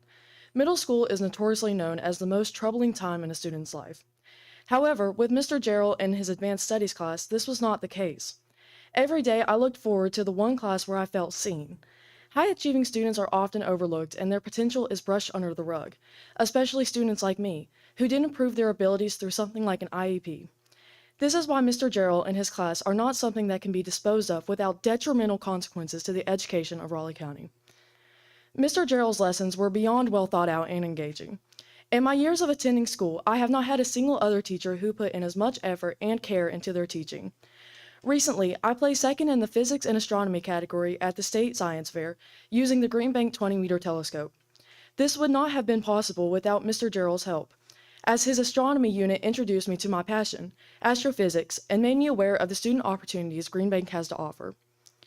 Mr. Gerald's lessons also taught me the study skills I use today to be first in my class. These are skills that I would have undoubtedly never acquired without his class because no other teacher or material has challenged me enough to foster that growth. I truly would not be succeeding academically if not for him. In fact, without him, I would not have realized that succeeding academically at this level was a goal for which I should strive. The same goes for my sister, Sophie Raines. She agrees that without the motivation and knowledge Mr. Gerald provided, she would not be studying at Harvard University, nor attending Oxford University this summer. Taking away Mr. Gerald and the Advanced Studies class would strip future students in Raleigh County of the opportunity to fulfill their potential, just as my sister and I were able to. In his class, I was surrounded by like-minded peers for the first time in my life. This is an experience you can only truly appreciate if you've lived it yourself. The bonds I built with the students in that class remain strong to this day. No matter how many years pass, we are still Mr. Gerald's kids. This bond extends to Mr. Gerald himself. Despite middle school being in my past, he has grown to be a family friend that I can rely on.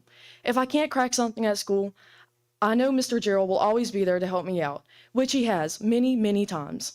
His support and wisdom have earned him the honorary title of my second dad. Without Mr. Gerald and his class, I would absolutely not be the person I am today. The same is true for every student who had the honor of being in his class. I can say without a doubt that every single student he has taught would regard him as the most impactful teacher they have ever had. It brought me to tears when I heard that future students may not have this opportunity. I implore the board to recognize the vital necessity of Mr. Gerald and the Advanced Studies program and to reconsider their decision. Thank you for your time.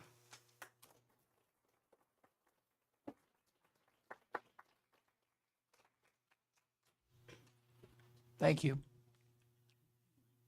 Haley Link.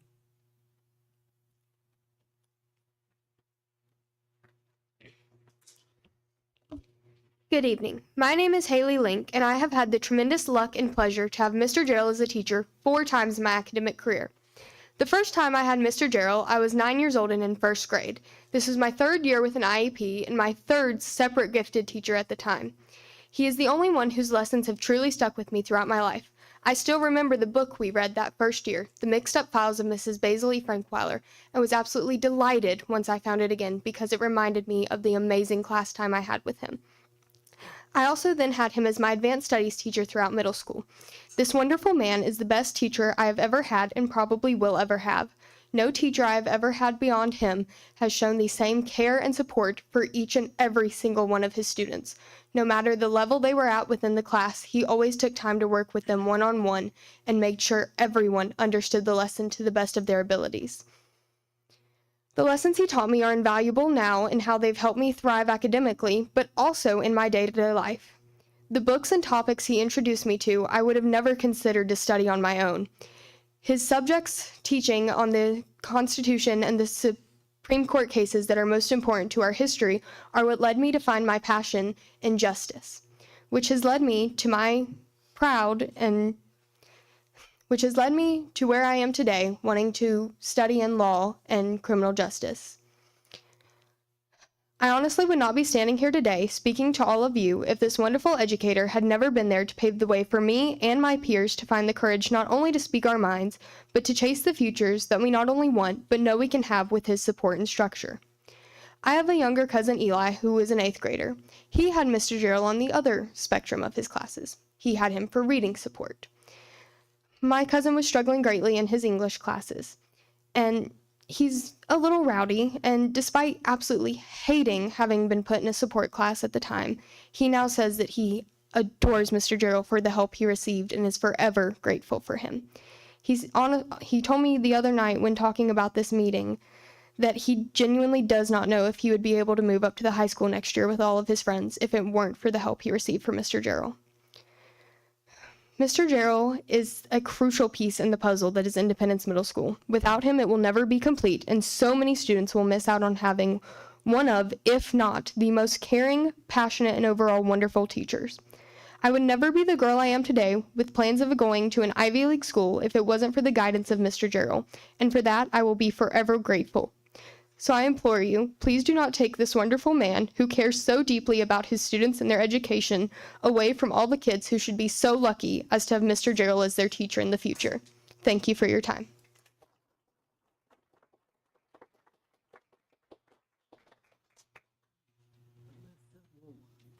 Alyssa Woolwine.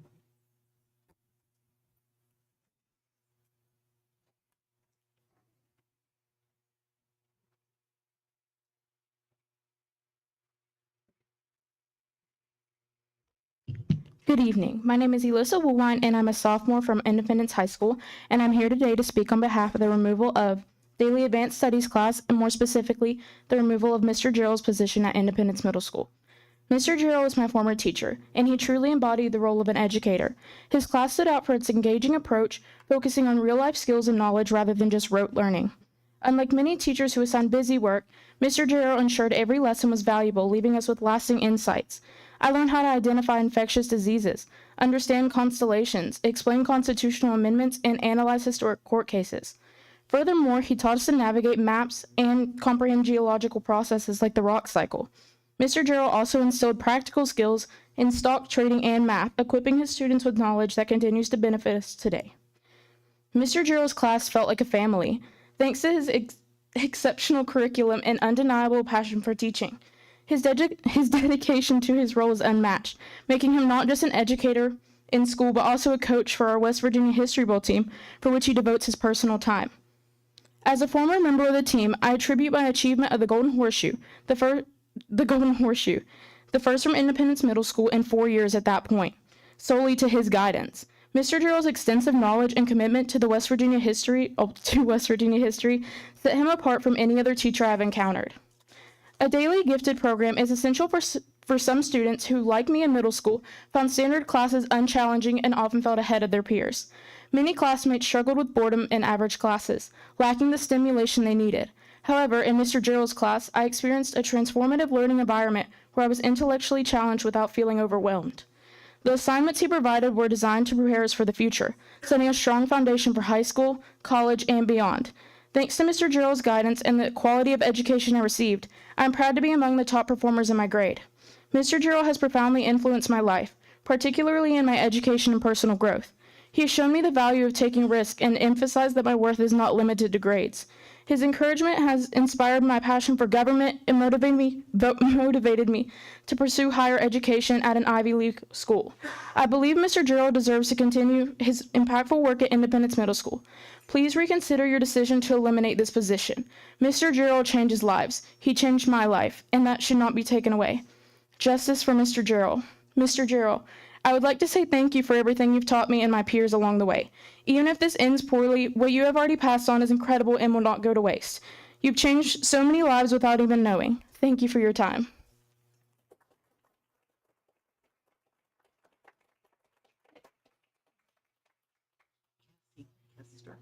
Cassie, thank you. Cassie Kester.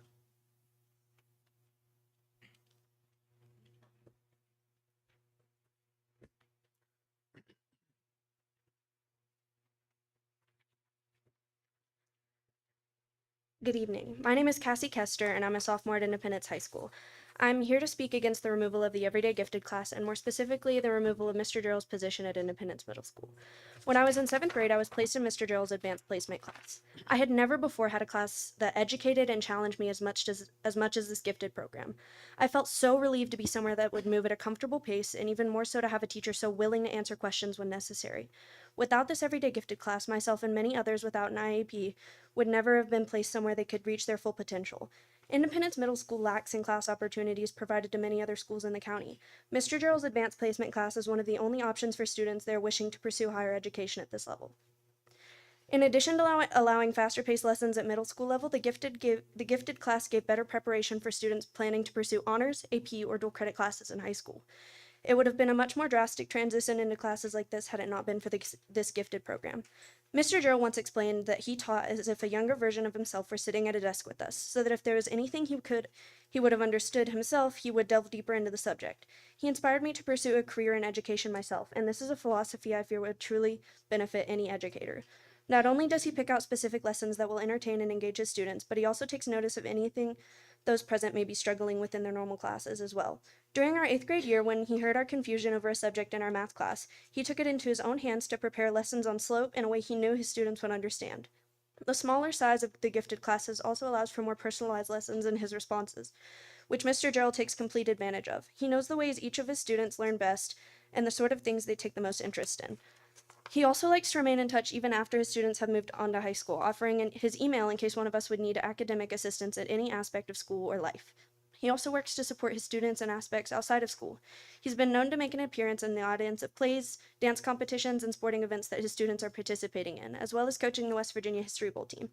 I've heard many say that some jobs were made for people, but that some people were made for jobs, and I truly believe that Mr. Gerald was meant to be a gifted teacher. I've learned so much in a class, and I've never learned so much in a class as I have in Mr. Gerald's, and I see this as a pattern with every one of his students I've spoken to. My sister, who's only 1 year away from getting her doctorate at Marshall University, would have been here today to speak for the man who helped her on this path had she not had class in Huntington. This gifted class has completely changed my life for the better. It's where I met my best friends, and the reason I chose the career I did. No teacher has ever or will ever make an impact on my life as much as Mr. Gerald has. He's a teacher that truly knows how to teach, and more than that, he knows how to inspire students, which is so much more than anyone expects from a middle school teacher. I believe that students would be at a major disadvantage if this program, and more importantly, this teacher, were removed. I implore you to reconsider your decision on this matter. Thank you. Thank you. Okay, we're now for the next group that has to come in. If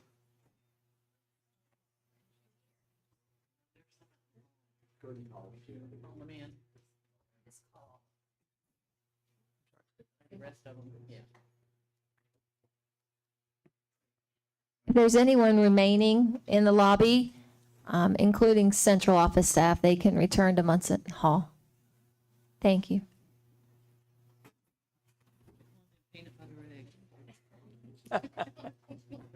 They're $5 tonight. Yeah, $5.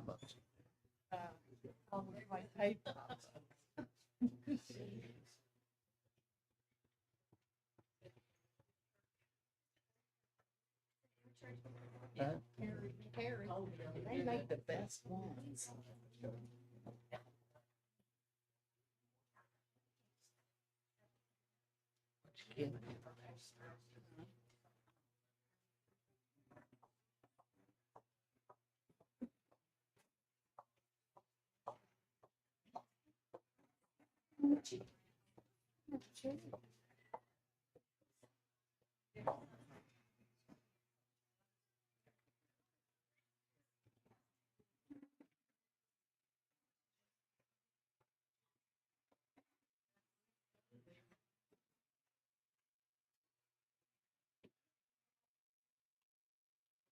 Okay, moving right along. Just a reminder, each speaker has 5 minutes, and we're not allowed to have a debate back and forth with you. We want to hear what you got to say. Shelley White.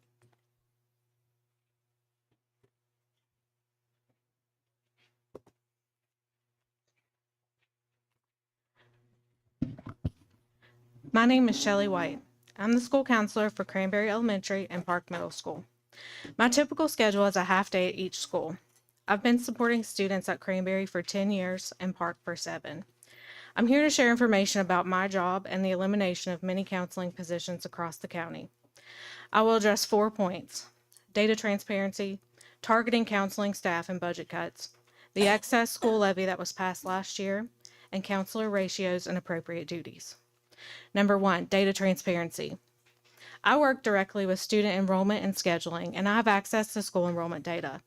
There's been no significant decrease in either school's enrollment, 391 for Park and 270 for Cranberry, for the last several years. In Raleigh County, our enrollment has only decreased by roughly 5% since COVID, from 10,849 to 10,287, which is public record on Zoom WV. However, a decrease in enrollment and funding has been used as justification for the proposed cuts to staff. I believe board members, staff, and community deserve transparency with these numbers. Number 2, justification for targeting school counseling staff. I would like to point out that roughly 40% of the entire counseling staff in our county will be eliminated, and 100% of us will receive pay cuts in the form of reduced contract days. Dr. Starcher used the justification of, quote, reduction of duties to be performed whenever students are not present in the building. The school counselor job description last updated in 2013 and West Virginia Law 18.518B both reflect the same duties of a school counselor, which have not in fact changed.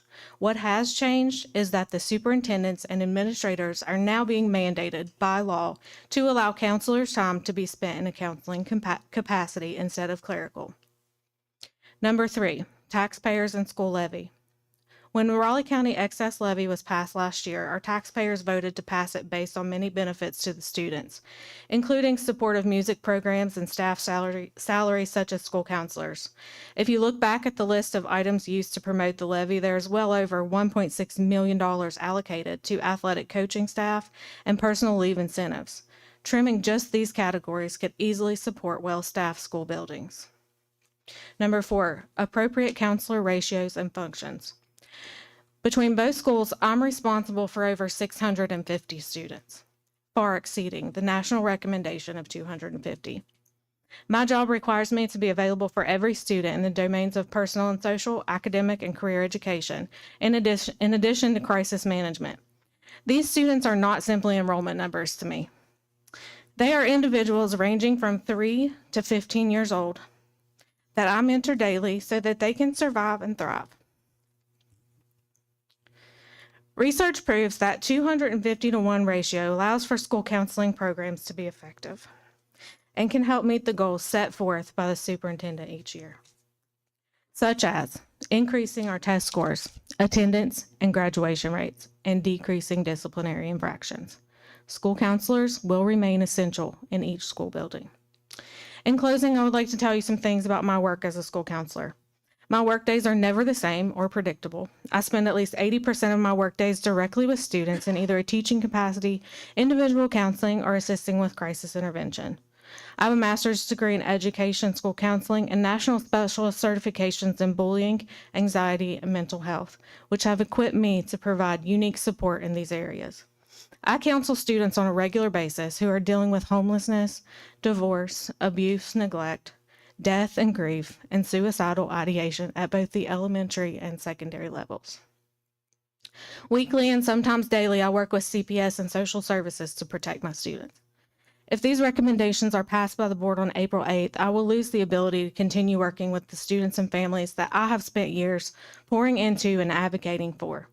As a nation, we're experiencing the highest degree of mental health needs and drug addiction rates ever recorded. I'm here to ask the board not to approve the massive cuts to Raleigh County counseling staff and our teachers, and to insist on transparency regarding student enrollment and budgeting cuts. Please really consider how it will affect our main priority, the students of Raleigh County. Thank you.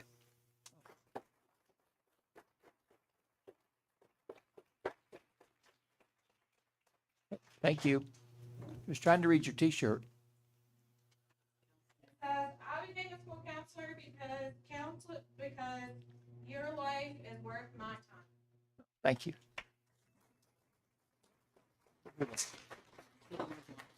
Sydney White.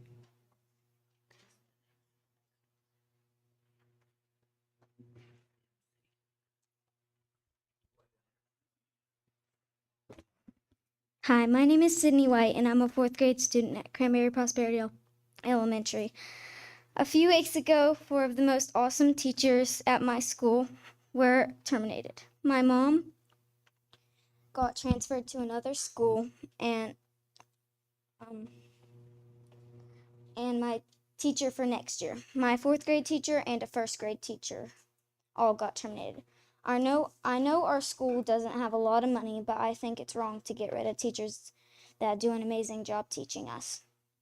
First, I will have to go to a different school next year since my mom will no longer be working at Cranberry.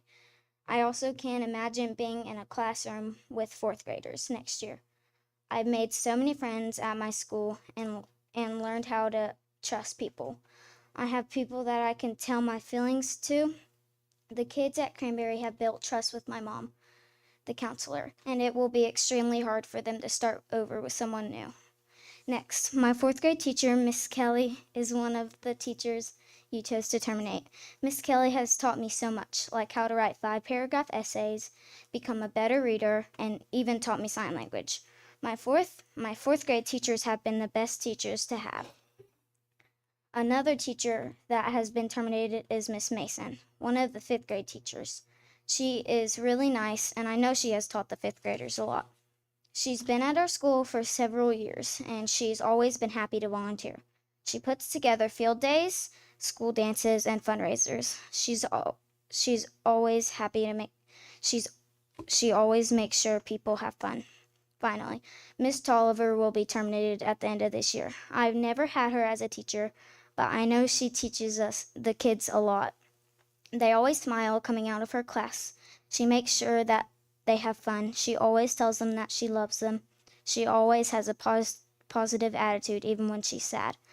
In conclusion, these are some of the reasons why I love all the teachers at Cranberry, and I don't want things to change. At our school, every teacher loves the kids and makes them feel special. My experience at Cranberry has been the best, like other students, and we are sad to see these teachers leave.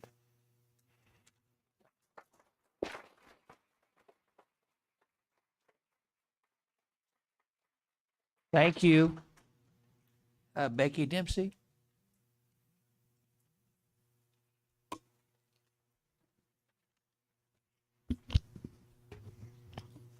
Hello, my name is Becky Dempsey. I'm a mom of 2 kids that go to Ridgeview Elementary and 1 who goes to Independence Middle. So this has affected my family in 2 different ways. I'm going to first off say that I'm here to support the art program at Ridgeview and the advanced studies courses at Independence Middle. Art is such a huge aspect of my children's development.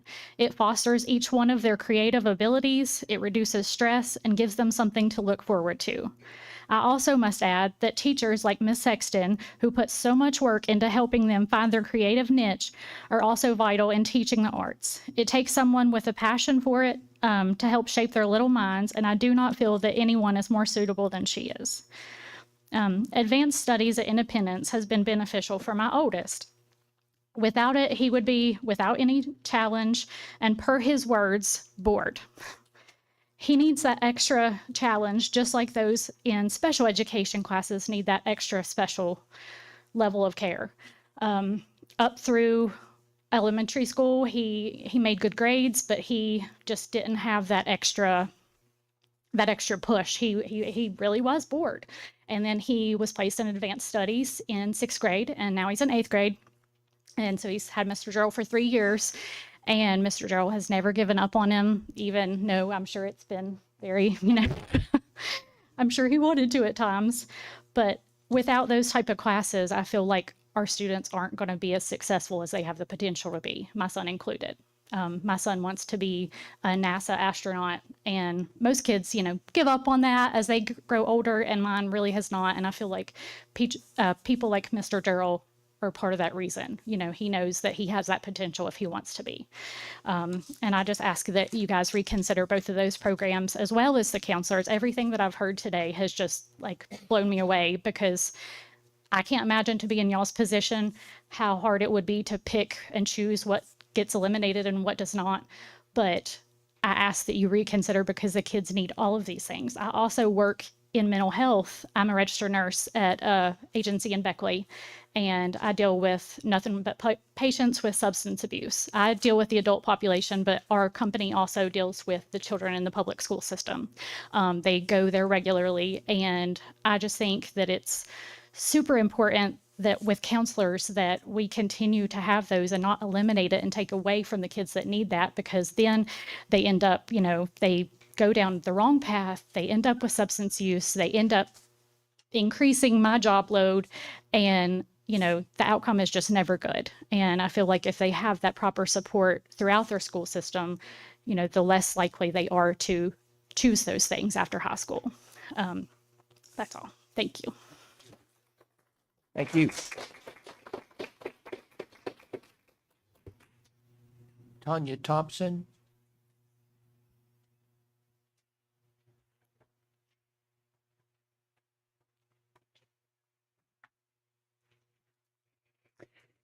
Hello, my name is Tanya Thompson, and I'm an elementary school counselor at Crescent and Gent Elementary Schools. I have a set schedule of full days at each of my schools, and I rotate my Wednesdays.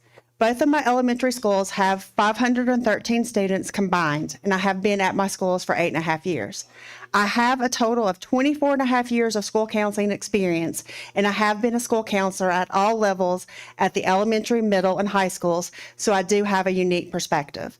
A school counselor must have a master's degree in school counseling and state certification and licensure. The school counseling profession has evolved over the years with more expectations. However, the mindset of everyone has not evolved with the changes and expectations. Last year, House Bill 5262 was passed, which supported what school counselors should be doing by spending 80% of our time in direct and indirect service for our students, and the remaining 20% in administrative activities directly related to our counseling duties. HB 5262 was passed into law to ensure that the administrative duties that often took our time away from students no longer occurred. Currently, there have been 12 out of 32 counselors terminated in Raleigh County, and the coordinator of school counselors position at the board office has been completely eliminated.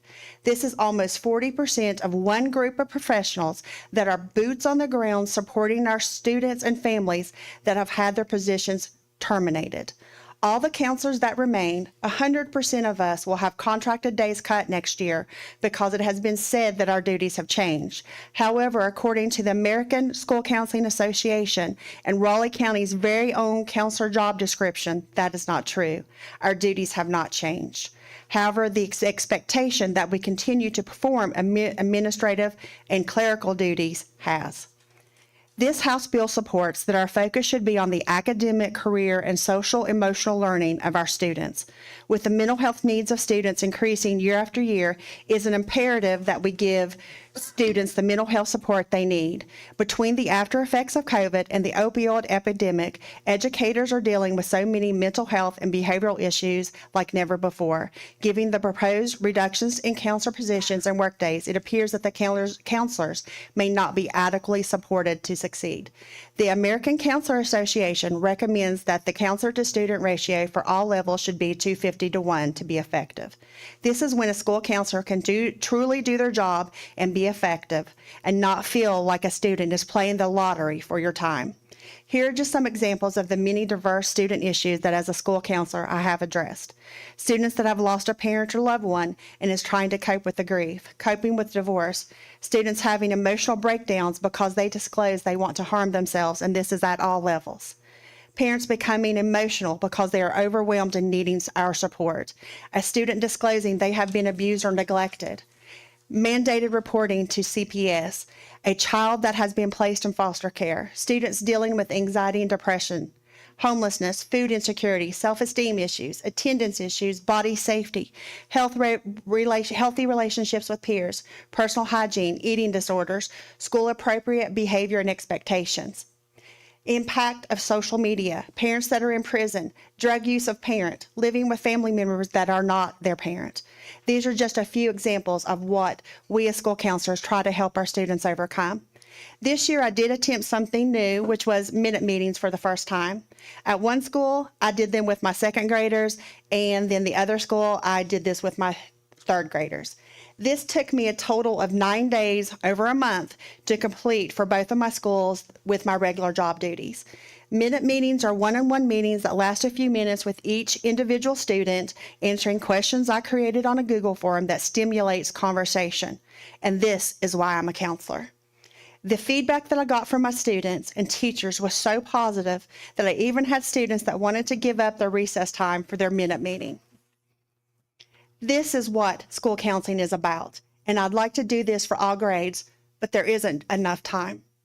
But as a school counselor with 2 schools, I'm a part-time employee with 100% responsibility at each school, and it's heartbreaking to not have enough time to give 100% to those who rely on me. There is more school counseling than what people realize because school counselors are mostly working quietly behind the scenes. We must adhere to FERPA guidelines and the ASCA Code of Ethics to protect the confidentiality of personal student information. As a school counselor, I can see anyone in the building at any time. I don't have a specific caseload or an IEP I can only see. Please help us just make a difference, because this is why we're here, because we love our babies. Thank you.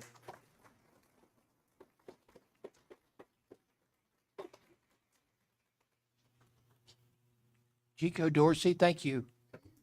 Chico Dorsey. Chelsea, I'm sorry. I can't read your writing. Chico. Chico, go. Good evening. I'm here to talk about the cuts that are taking place with the counselors in Raleigh County. School counselors are invaluable, playing a crucial role in student success. As I prepared to speak today, I reflected on all the points I wanted to make. Reviewing data, rereading House bills, and listing the countless responsibilities that come with our role. But in the end, I realized what the most powerful way to convey the impact of school counseling is through the voices of those who matter most, our students and parents. Their words speak volumes, far beyond any statistics or descriptions I could provide to you. So instead of sharing more data or lists, I'd like to read a few snippets from notes and letters I have received this year. These heartfelt messages from students and parents truly capture the impact of school counseling in ways that no statistic ever could. Dear Miss Dorsey, thank you so much for always being there for me whenever I need you the most. You've helped me grow, mature, and become who I am. If it wasn't for you, I wouldn't be where I am today. If it wasn't for your help, I wouldn't be going to ACT, turning my life around to make it better. And for that, I thank you so much. I'm so grateful you encouraged me to go to ACT. It will help me get a job and graduate. No one has ever helped me out as much as you do. You are my shoulder to cry on, my comfort, and one of my biggest supporters. I know that you are going to be one of the ones that make sure I walk across the stage this year. I always look forward to seeing you and talking to you each day. It makes my day so much better. Thank you for making sure I stay on the right path and making sure that I do my work. Thank you for always checking on me. I'm so happy knowing that I have an adult at school that I can talk to about anything. I'm so grateful God gave me the opportunity to meet you in this lifetime. You are such a blessing to me. I appreciate you more than you will ever know.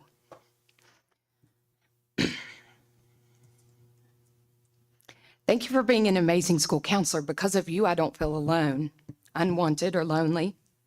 You bring out the real me. I appreciate when you check on me and when you make me laugh on my worst days. It means a lot to me, knowing you care about me as if I was your own.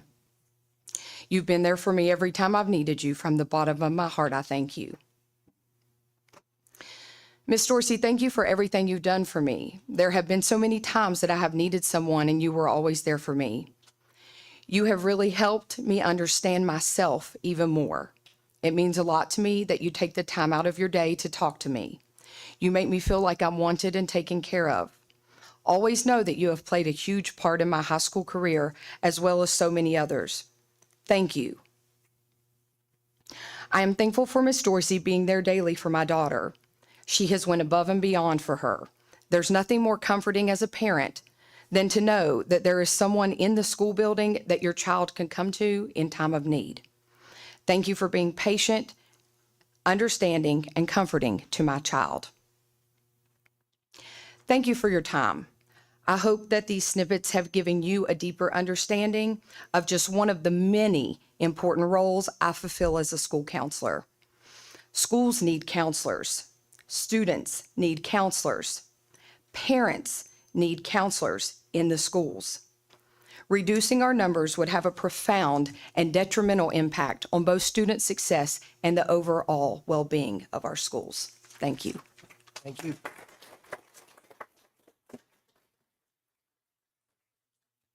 Lisa Hatcher.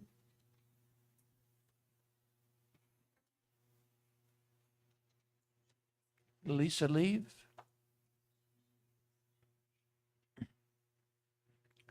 Amanda Miller. Am I getting all those names wrong? There you go. Okay. That's all the speakers that we have.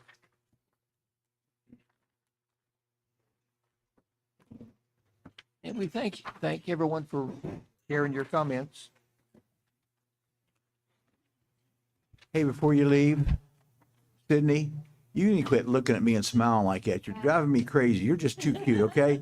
Tell your mom, that girl, she's something else. Yeah, you ought to be proud of her. Next on the agenda, communication report. Dr. Hutchins. Ms. Smith. Nice, clean little school, kids were going to Yeah. lunch, just as quiet as they could be in the hallway. Yeah. Sorry, I said I visited Clear Fork Elementary. It's a nice little school. It's very clean. I was there during lunchtime. The kids were going to and from the cafeteria and very quiet in the hallway. So I was very impressed. Thank you. Ms. Hambrick. No, other than the legislature making me crazy. You want to talk to one of them tonight? Mr. Snuffer? I would second what Ms. Hamrick said. Tough decision may be made here, but there's also some very tough decisions being made in Charleston. It's going to really handicap us if they become law. It's a scary time for public education.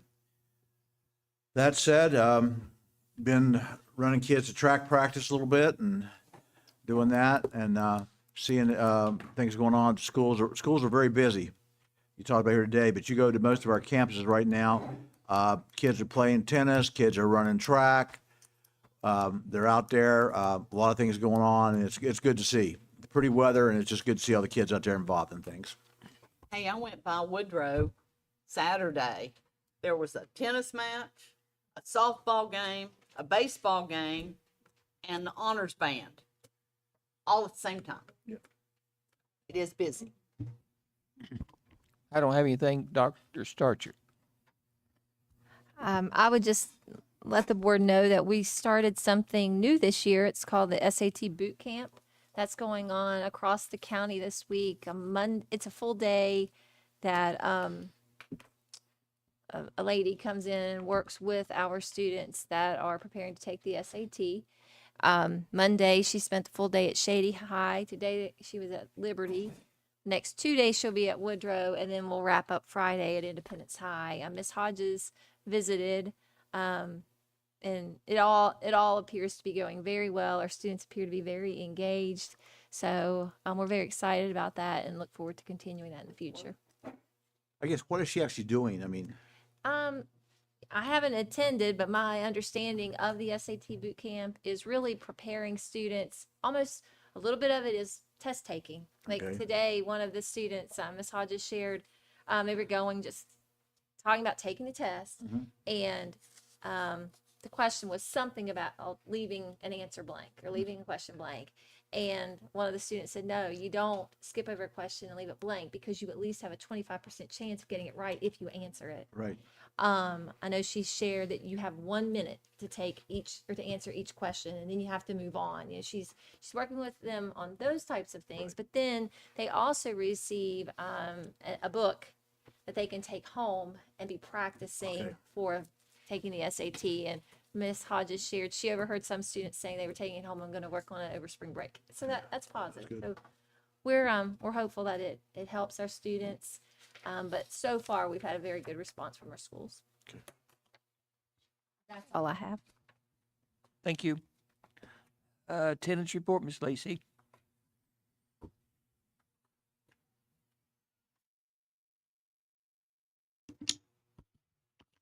Good evening, President Ford, Dr. Starcher, and board members. I'm here to present the 7th month attendance data. For the 7th month, our attendance rate was 90.028. Our enrollment is at 9,605. We had 1 high school exit for the month. 17 new homeschool students for a total of 1,142. 9 new on homebound for a total of 39 for the school year.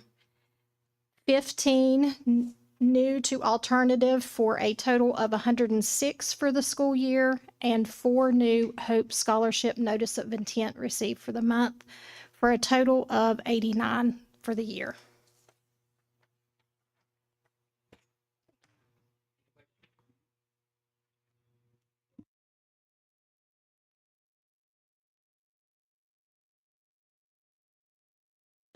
Good evening, President Ford, Dr. Starcher, and board members. I'm going to hit some highlights and go through this a little quicker than I had originally planned, just so we can talk about some data that has recently come out on the Education Recovery Scorecard that was released February the 11th, 2025. The Education Recovery Scorecard reports on district-level student growth throughout the country in math reading through all 50 states using prior pandemic data through 2024. The scorecard is a nationwide study conducted by a collaboration between the Center for Education Policy Research from Harvard and the Educational Opportunity Project at Stanford University. The study garnered the following data for West Virginia and for Raleigh County. Just some highlights. West Virginia ranked 22nd of 50 states in math recovery and 42nd in reading between the years of 2019 and 2024. But this is a key point to remember or to recognize here is West Virginia's greatest recovery occurred between 2022 and 2024. West Virginia ranked 6th of 50 states for math growth, which is exceptional, and 11th in reading growth between 22 and 24, closing that gap for pre-pandemic. West Virginia's chronic absenteeism has seen a sharp rise since the pandemic, from being 20% of the students in 2019 to 29% of students being chronically absent in 2022.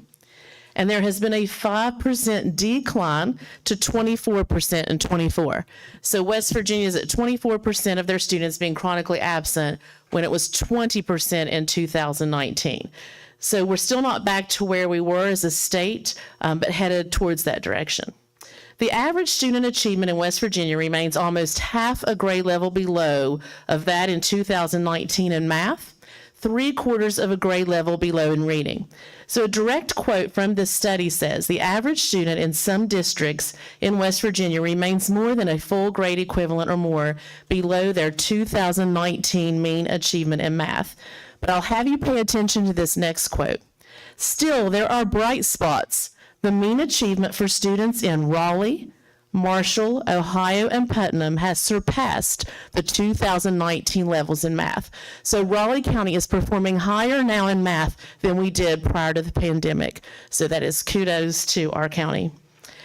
West Virginia received $4,400 per student in federal relief funding, which was more than the national average of $3,700 per student in the country. So the study analysis does suggest that dollars provided for West Virginia did contribute to the recovery, especially when targeted at catch-up efforts involving tutoring and extended year learning, which was summer learning.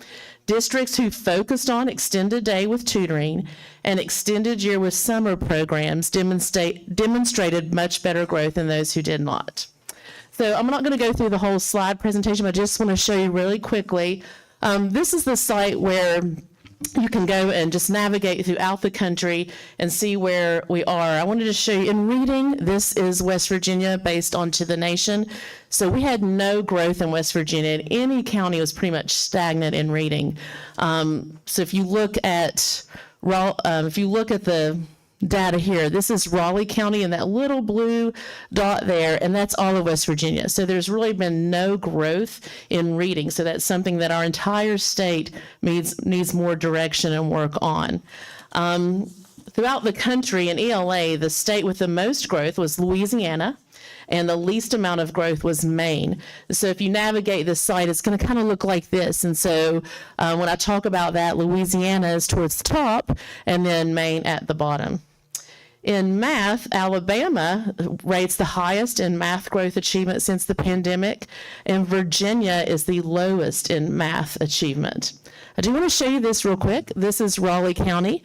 You'll see this first set, and you do have all of this in your packet. It's a little hard to decipher and go through, but these arrows right here, they show Raleigh County.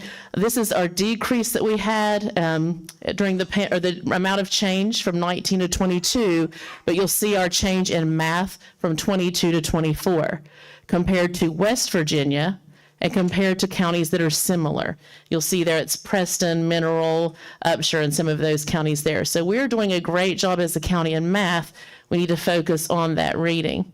If you'll look at math, here we are compared to the nation. If you can see that little dot there, that red dot, and that, oops, let me go back there.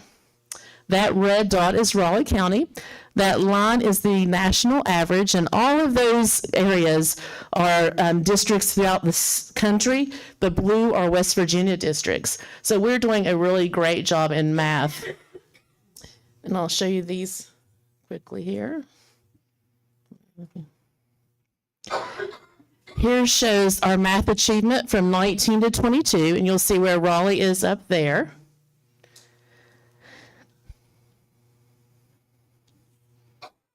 This is our achievement from 19 to 24, and you'll see where we are there towards the very top. So super pleased with that math achievement there.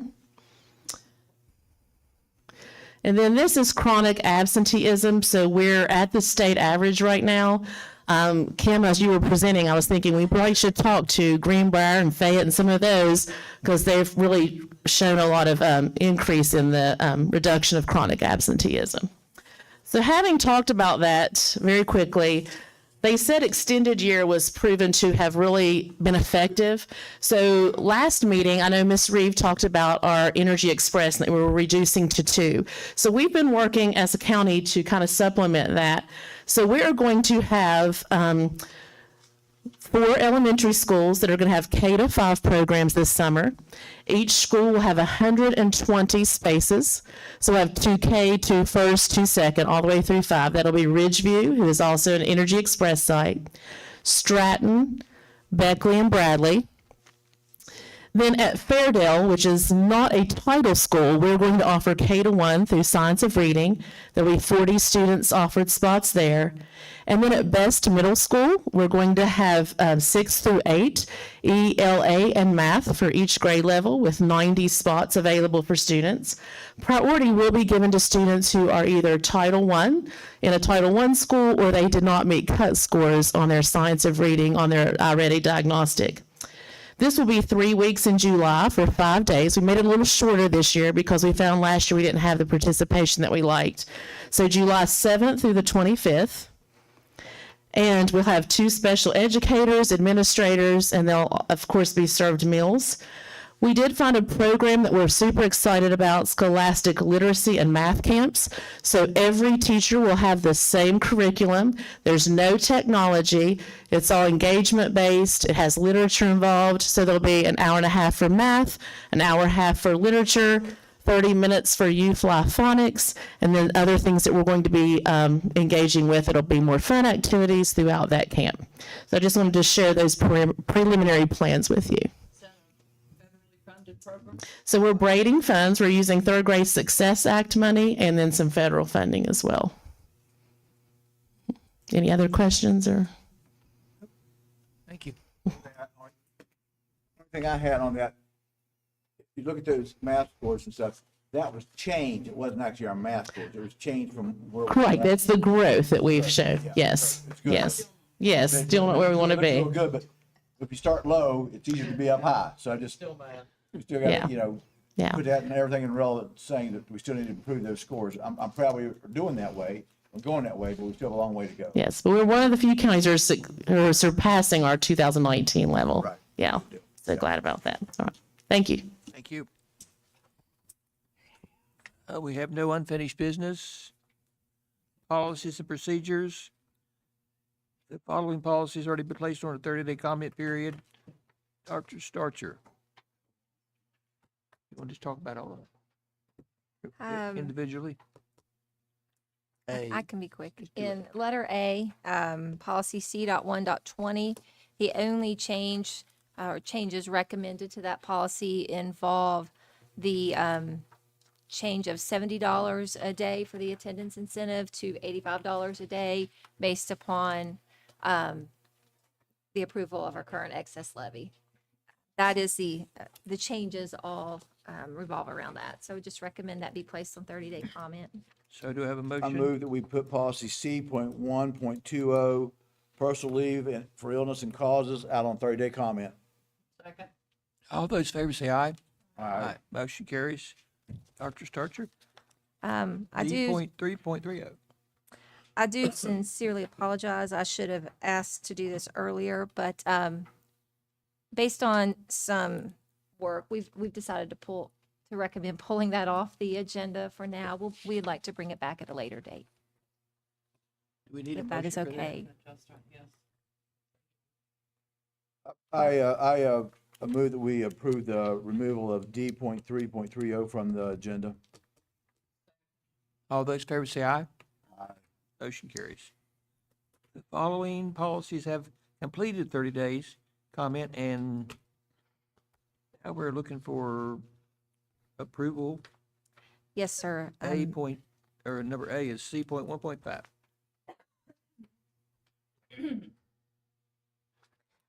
Both C.1.5 and C.1.6 completed the 30-day comment period. We received no comments on either policy, so I'd recommend them be approved as presented. I move that we approve C.15 and include C.16 to both be approved after their 30-day comment period. All those in favor say aye. Aye.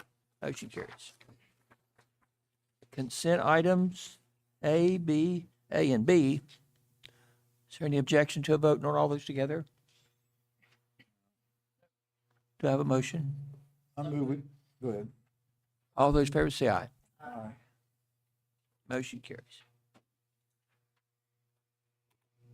New business, consider approval of the school calendar. Mr. Dillon.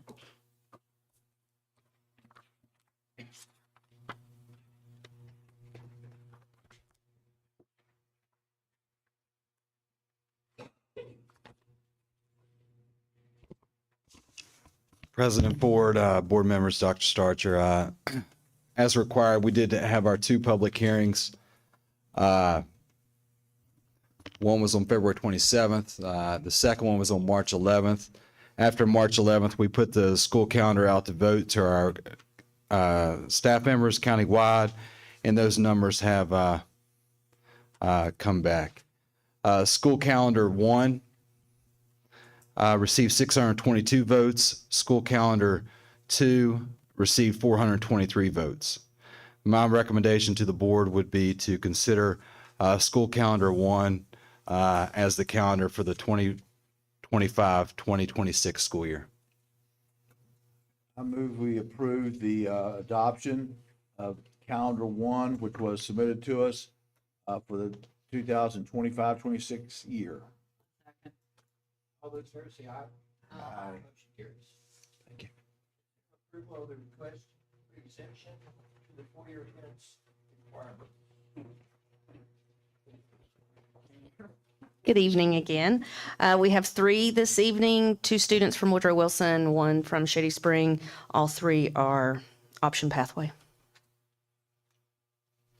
I move we approve the students that were submitted to us with the exception of the 4-year attendance requirements. Second. All those in favor say aye. Aye. Motion carries. Consider approval of the Pupil State University nursing program. Ms. Foster.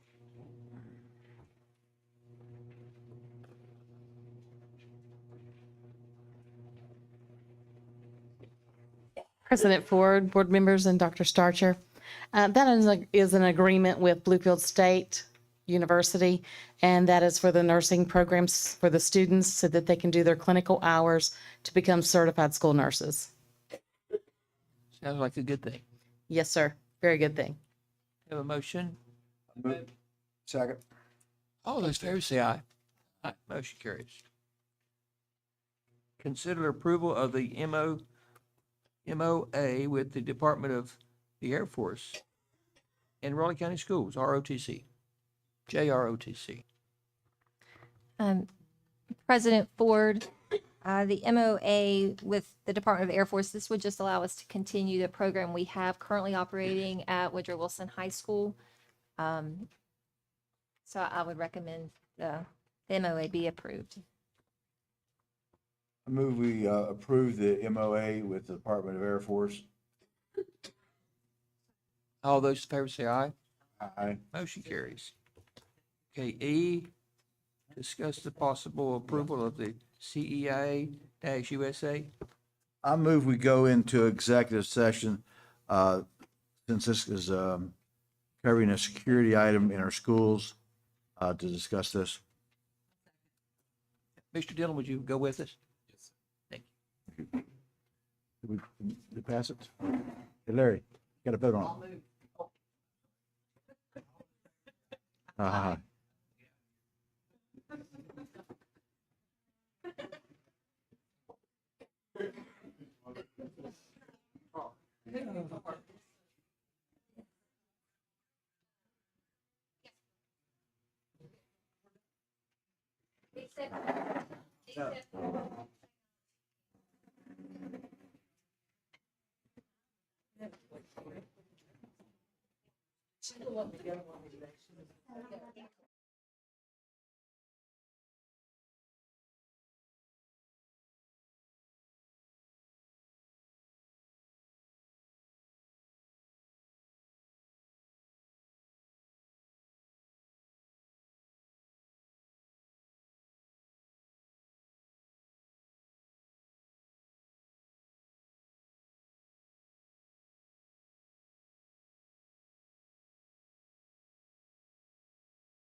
Show we're back out of executive session at, What time? at, not, 8:52. That's what my phone says. Yeah, it's candlelight. okay, E, discussion and possible approval of CEIA-USA. Weapons We have detection. superintendent's recommendation on that? Superintendent? My recommendation is that the board enter an agreement with CHEA USA Ltd. As a contractor for a weapons detection system. I move we approve the superintendent's recommendation. All those in favor say aye. Aye. Motion carries. Thank you, Mr. Young, for all your work and, Mr. Discussion and consideration of approval of the MOU with Raleigh County Commission for the Raleigh County Sheriff's Office at Clear Fork Elementary School. President Ford, board members, Dr. Starcher. This is an MOU with the Sheriff Department to use the space at Clear Fork Elementary. The space on the left, the room on the left, when you enter the main building, this would not be, yeah. This is to use the space at Clear Fork. Yeah. It's an MOU there. So there, the Sheriff Department will have a police presence at Clear Fork at 24 hours. Will they take care of any modifications they need for the building, or we're gonna pay for the modifications to the building? Who's doing that? So the only modifications right now that's been brought to our attention is we are going to rekey the building. Okay. And then we will rekey that door, the exterior door, and the interior door differently than the rest of the building. Other than that, they've provided the furniture. They're providing everything there. Yep. Yep. Yes, ma'am. So any questions? Do you have a motion? I move we approve the MOU with the Raleigh County Sheriff Department to establish a office at the Clear Fork Elementary School. All those in favor say aye. Aye. Motion carries. Discussion and consideration of approval for the agreement with Apple Incorporated for technology refresh. Mr. Butcher. Thank you, sir. Somebody left.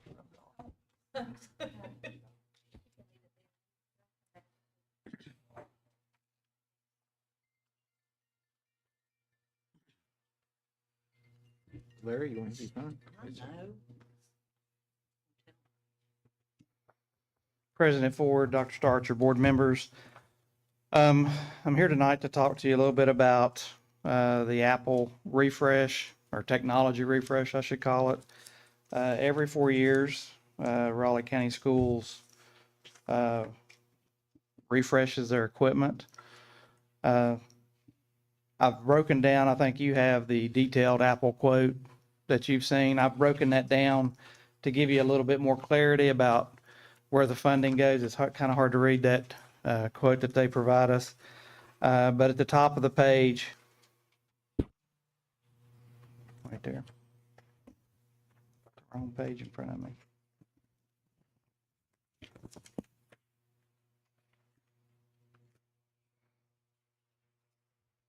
Need this one? There you go. At the top of the page, the teacher MacBooks, that's for teacher MacBooks, teacher iPads, and also for our principals and assistant principal MacBooks. That's about 1.7 million. Student iPads for the elementary schools. And also this model would be iPads with keyboards at the middle school level. We currently have Chromebooks at the middle school level. So that's a little over 3 million. And then the biggest change in this refresh is at the high school level. We'd be going from Chromebooks to student MacBooks, and that's about 3.5 million. There is Mosul, which is, Rachel can probably explain that better than me, but it's a monitoring device for all of these devices under one umbrella. Years 1 and 2, there's no cost for that. And then the cost in years 3 and 4 are $109,000 each year. And then the deployment costs of $249,000. So the total refresh cost is about $8,748,000. Our current refresh for the devices we have now, $7,312,000. So it's about a $1.4 million increase doing this. It's about a $358,000 per year increase. Now, some things I want to mention to you tonight. So, of course, FY 25 marks the end of our current devices. Those devices were purchased with ESSER 2 funding. You remember we used to have a lease model. The ESSER 2 funding allowed us to go to a purchase model. And so a 4-year model ensures that our students and staff have the latest technology, and that technology is under warranty because Apple Care is a 4-year product. Teachers, principals, assistant principals receive a MacBook and an iPad, or teachers do, a MacBook and an iPad, and the assistant principals and principals receive a MacBook. Pre-K classes receive 5 iPads per class. Students in kindergarten through 5th grade will receive an iPad. Students in grades 6 through 8 receive an iPad with a keyboard. Students in grades 9 through 12 each receive a MacBook. As I said earlier, all the Apple devices are covered by Apple Care. And because we went to a purchase model with the ESSER funding, Raleigh County Schools has been able to set aside funds each year for this refresh. So there is sufficient funding available for this purchase. And we will continue along this same path of allocating funds each year for a refresh that we know we will do every 4 years. So any questions? Yeah. Do they have those Chromebooks now? Why are we going away from Chromebooks? That's what. Yeah. Why, we had a letter from Park, the faculty sent it from Park saying they preferred Chromebooks. I'm just, I'm not saying I'm one way or the other, I'm just asking a question, okay? So, just a little background. Back in the fall, you know, I have the Superintendent's Advisory Council of the students.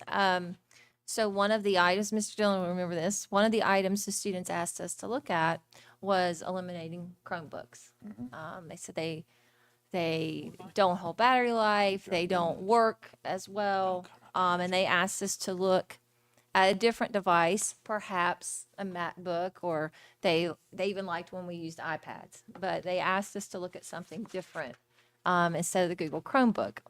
So after following that, we had a principals meeting, a scheduled principals meeting, but I brought up the conversation with the students, with the principals, and again, it really didn't affect the elementary schools because iPads are, you know, we're staying with iPads, but the secondary principals,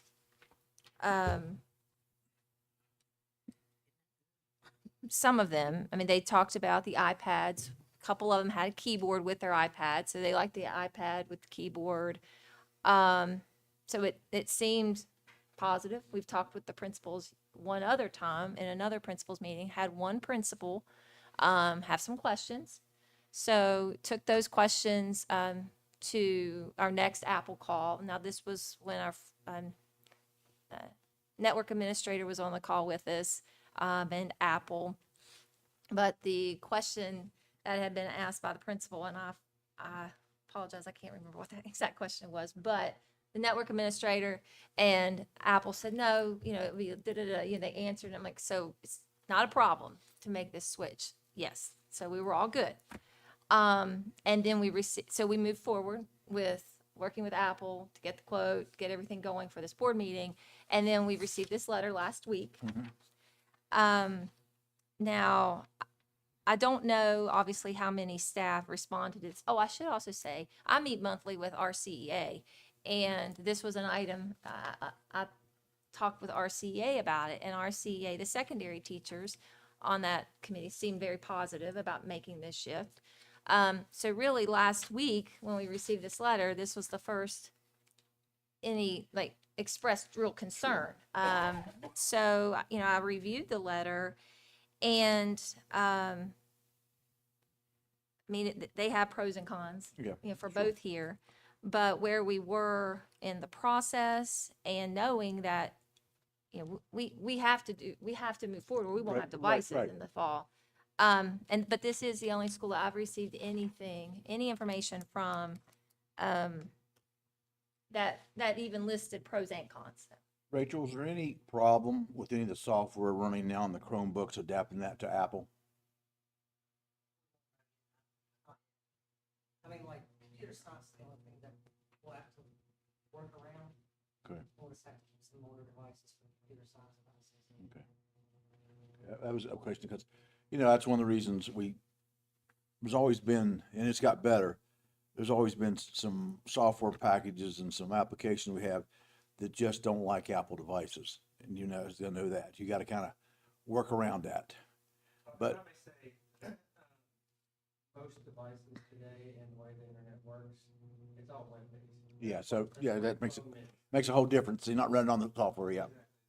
The Chromebooks work almost exclusively on web apps. Okay. All iPads, all MacBooks Mhm. do the same. Just about any device will work on any modern web app.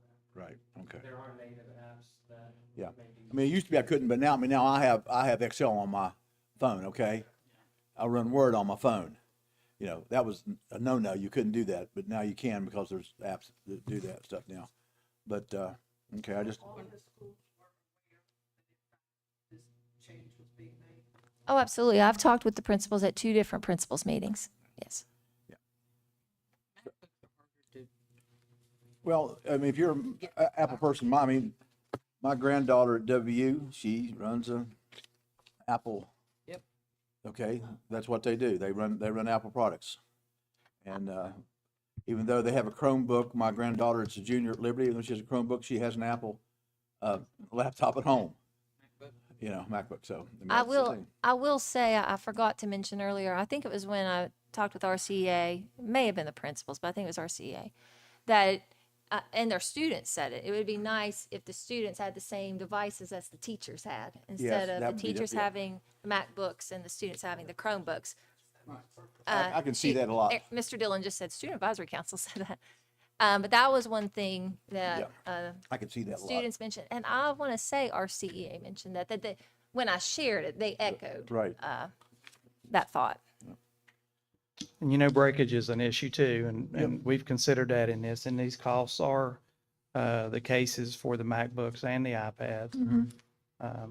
So, and we've looked at the cases, they look pretty stout, so. Those keyboards, with the, ones with the iPads for the middle schools, we've never done that before like that, have we? Because that's a different animal. I mean, Middle school kids. the middle school kids, now we have a keyboard with those. I just say it's a different animal. I mean, you know, something else it's just a different animal. Yeah, I mean, you can still use your iPad without a keyboard, but it's sure a lot nicer when you have it working. Okay, I'm just saying that's another item that Atron will have to keep in supply, extra and different things that we don't address now. I mean, I think it's probably the way to go. I'm just saying, and I'm talking to the choir here because you guys know the issues you're gonna have with those. But those are just issues that'll come up that we weren't prepared for before, and the teachers are gonna have to deal with. Middle school teachers are gonna do it. Little Johnny comes in and says, "Oh, I've got my iPad, but man, I left my keyboard at the house. Must have fell out." It's in the case. Yeah. It's filled out. Okay. Oh, you stationed in the case. We had the same questions when we talked to Apple about. So it's made this in the issue. case on this one. Yeah, It's actually attached to. yeah. Okay, because that was one of those that come out. Okay. Cases I've tested actually have a trackpad, Mhm. and it does pop up a mouse on the keyboard or on the iPad, and it works very similar to the normal Chromebook. Okay, great. And we rolled forward. Learning curve for us all. A learning curve for us all, because we've not done it. for Yeah, years. yeah. Well, what's the replacement? When you know those kids that break them? Yeah. I mean, I don't know. We never could get them to hardly pay before when they break the device. That's what the Apple cares for. Yeah, Apple that's- Care covers, Yeah. nearly every aspect of a broken device. Yeah, they cover Over that. and over Yeah. for one kid. Okay, And then our techs start working on them. yeah, there you go. And so we considered, so we did an average roll forward on enrollment to come up with the student numbers. And we added a 3% breakage allowance in these figures. So there are extras built into the system, so to speak. I mean, they won't cover us for the whole. We can't fix these so that if they have to go to like, Hope Scholars or anything like that, they self-destruct, right?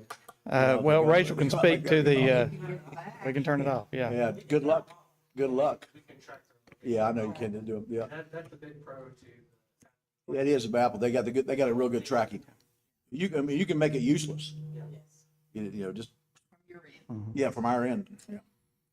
And I would remind you, so this is, when we talk about saving the funding for this refresh, and we do it annually, there's several funding sources for this. I mean, this funding comes out of the salvage value of our existing devices. Step 7, excess levy, and then step 7B. So there are several funding mechanisms built into this so that it does self-fund in year 4. All right.